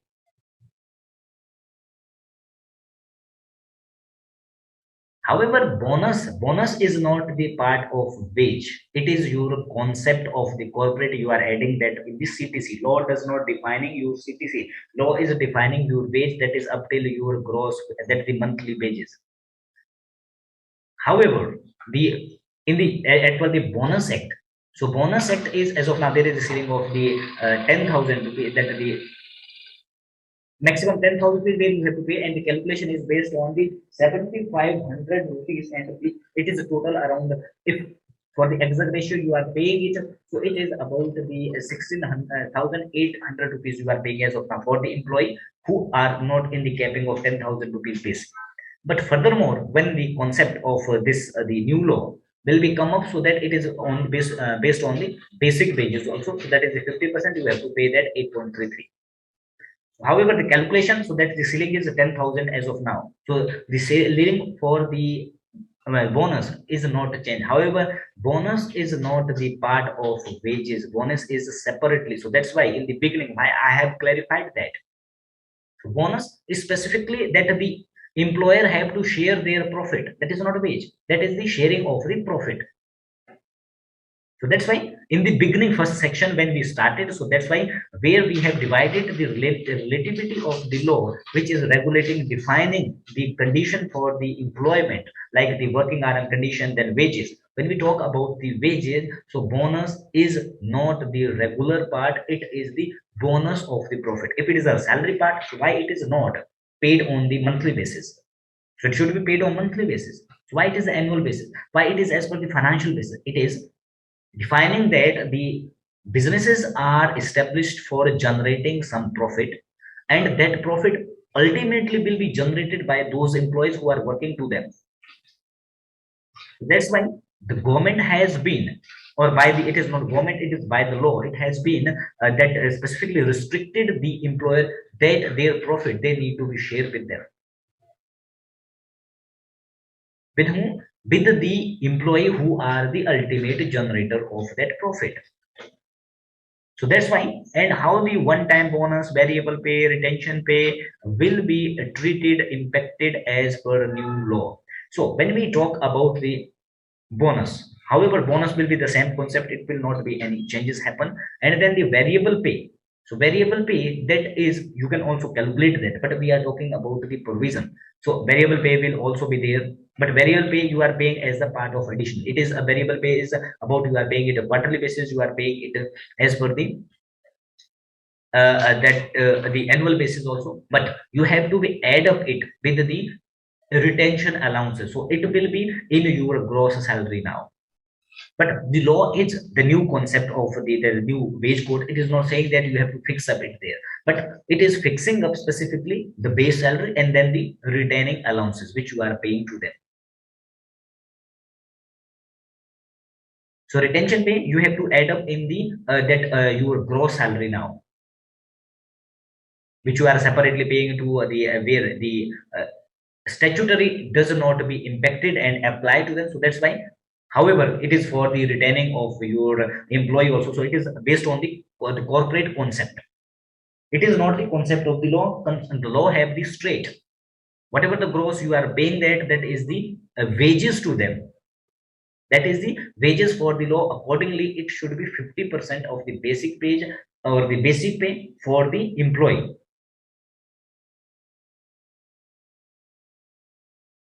Okay, it is clear now. Okay, thank you. And any further question so that we can cover up that also?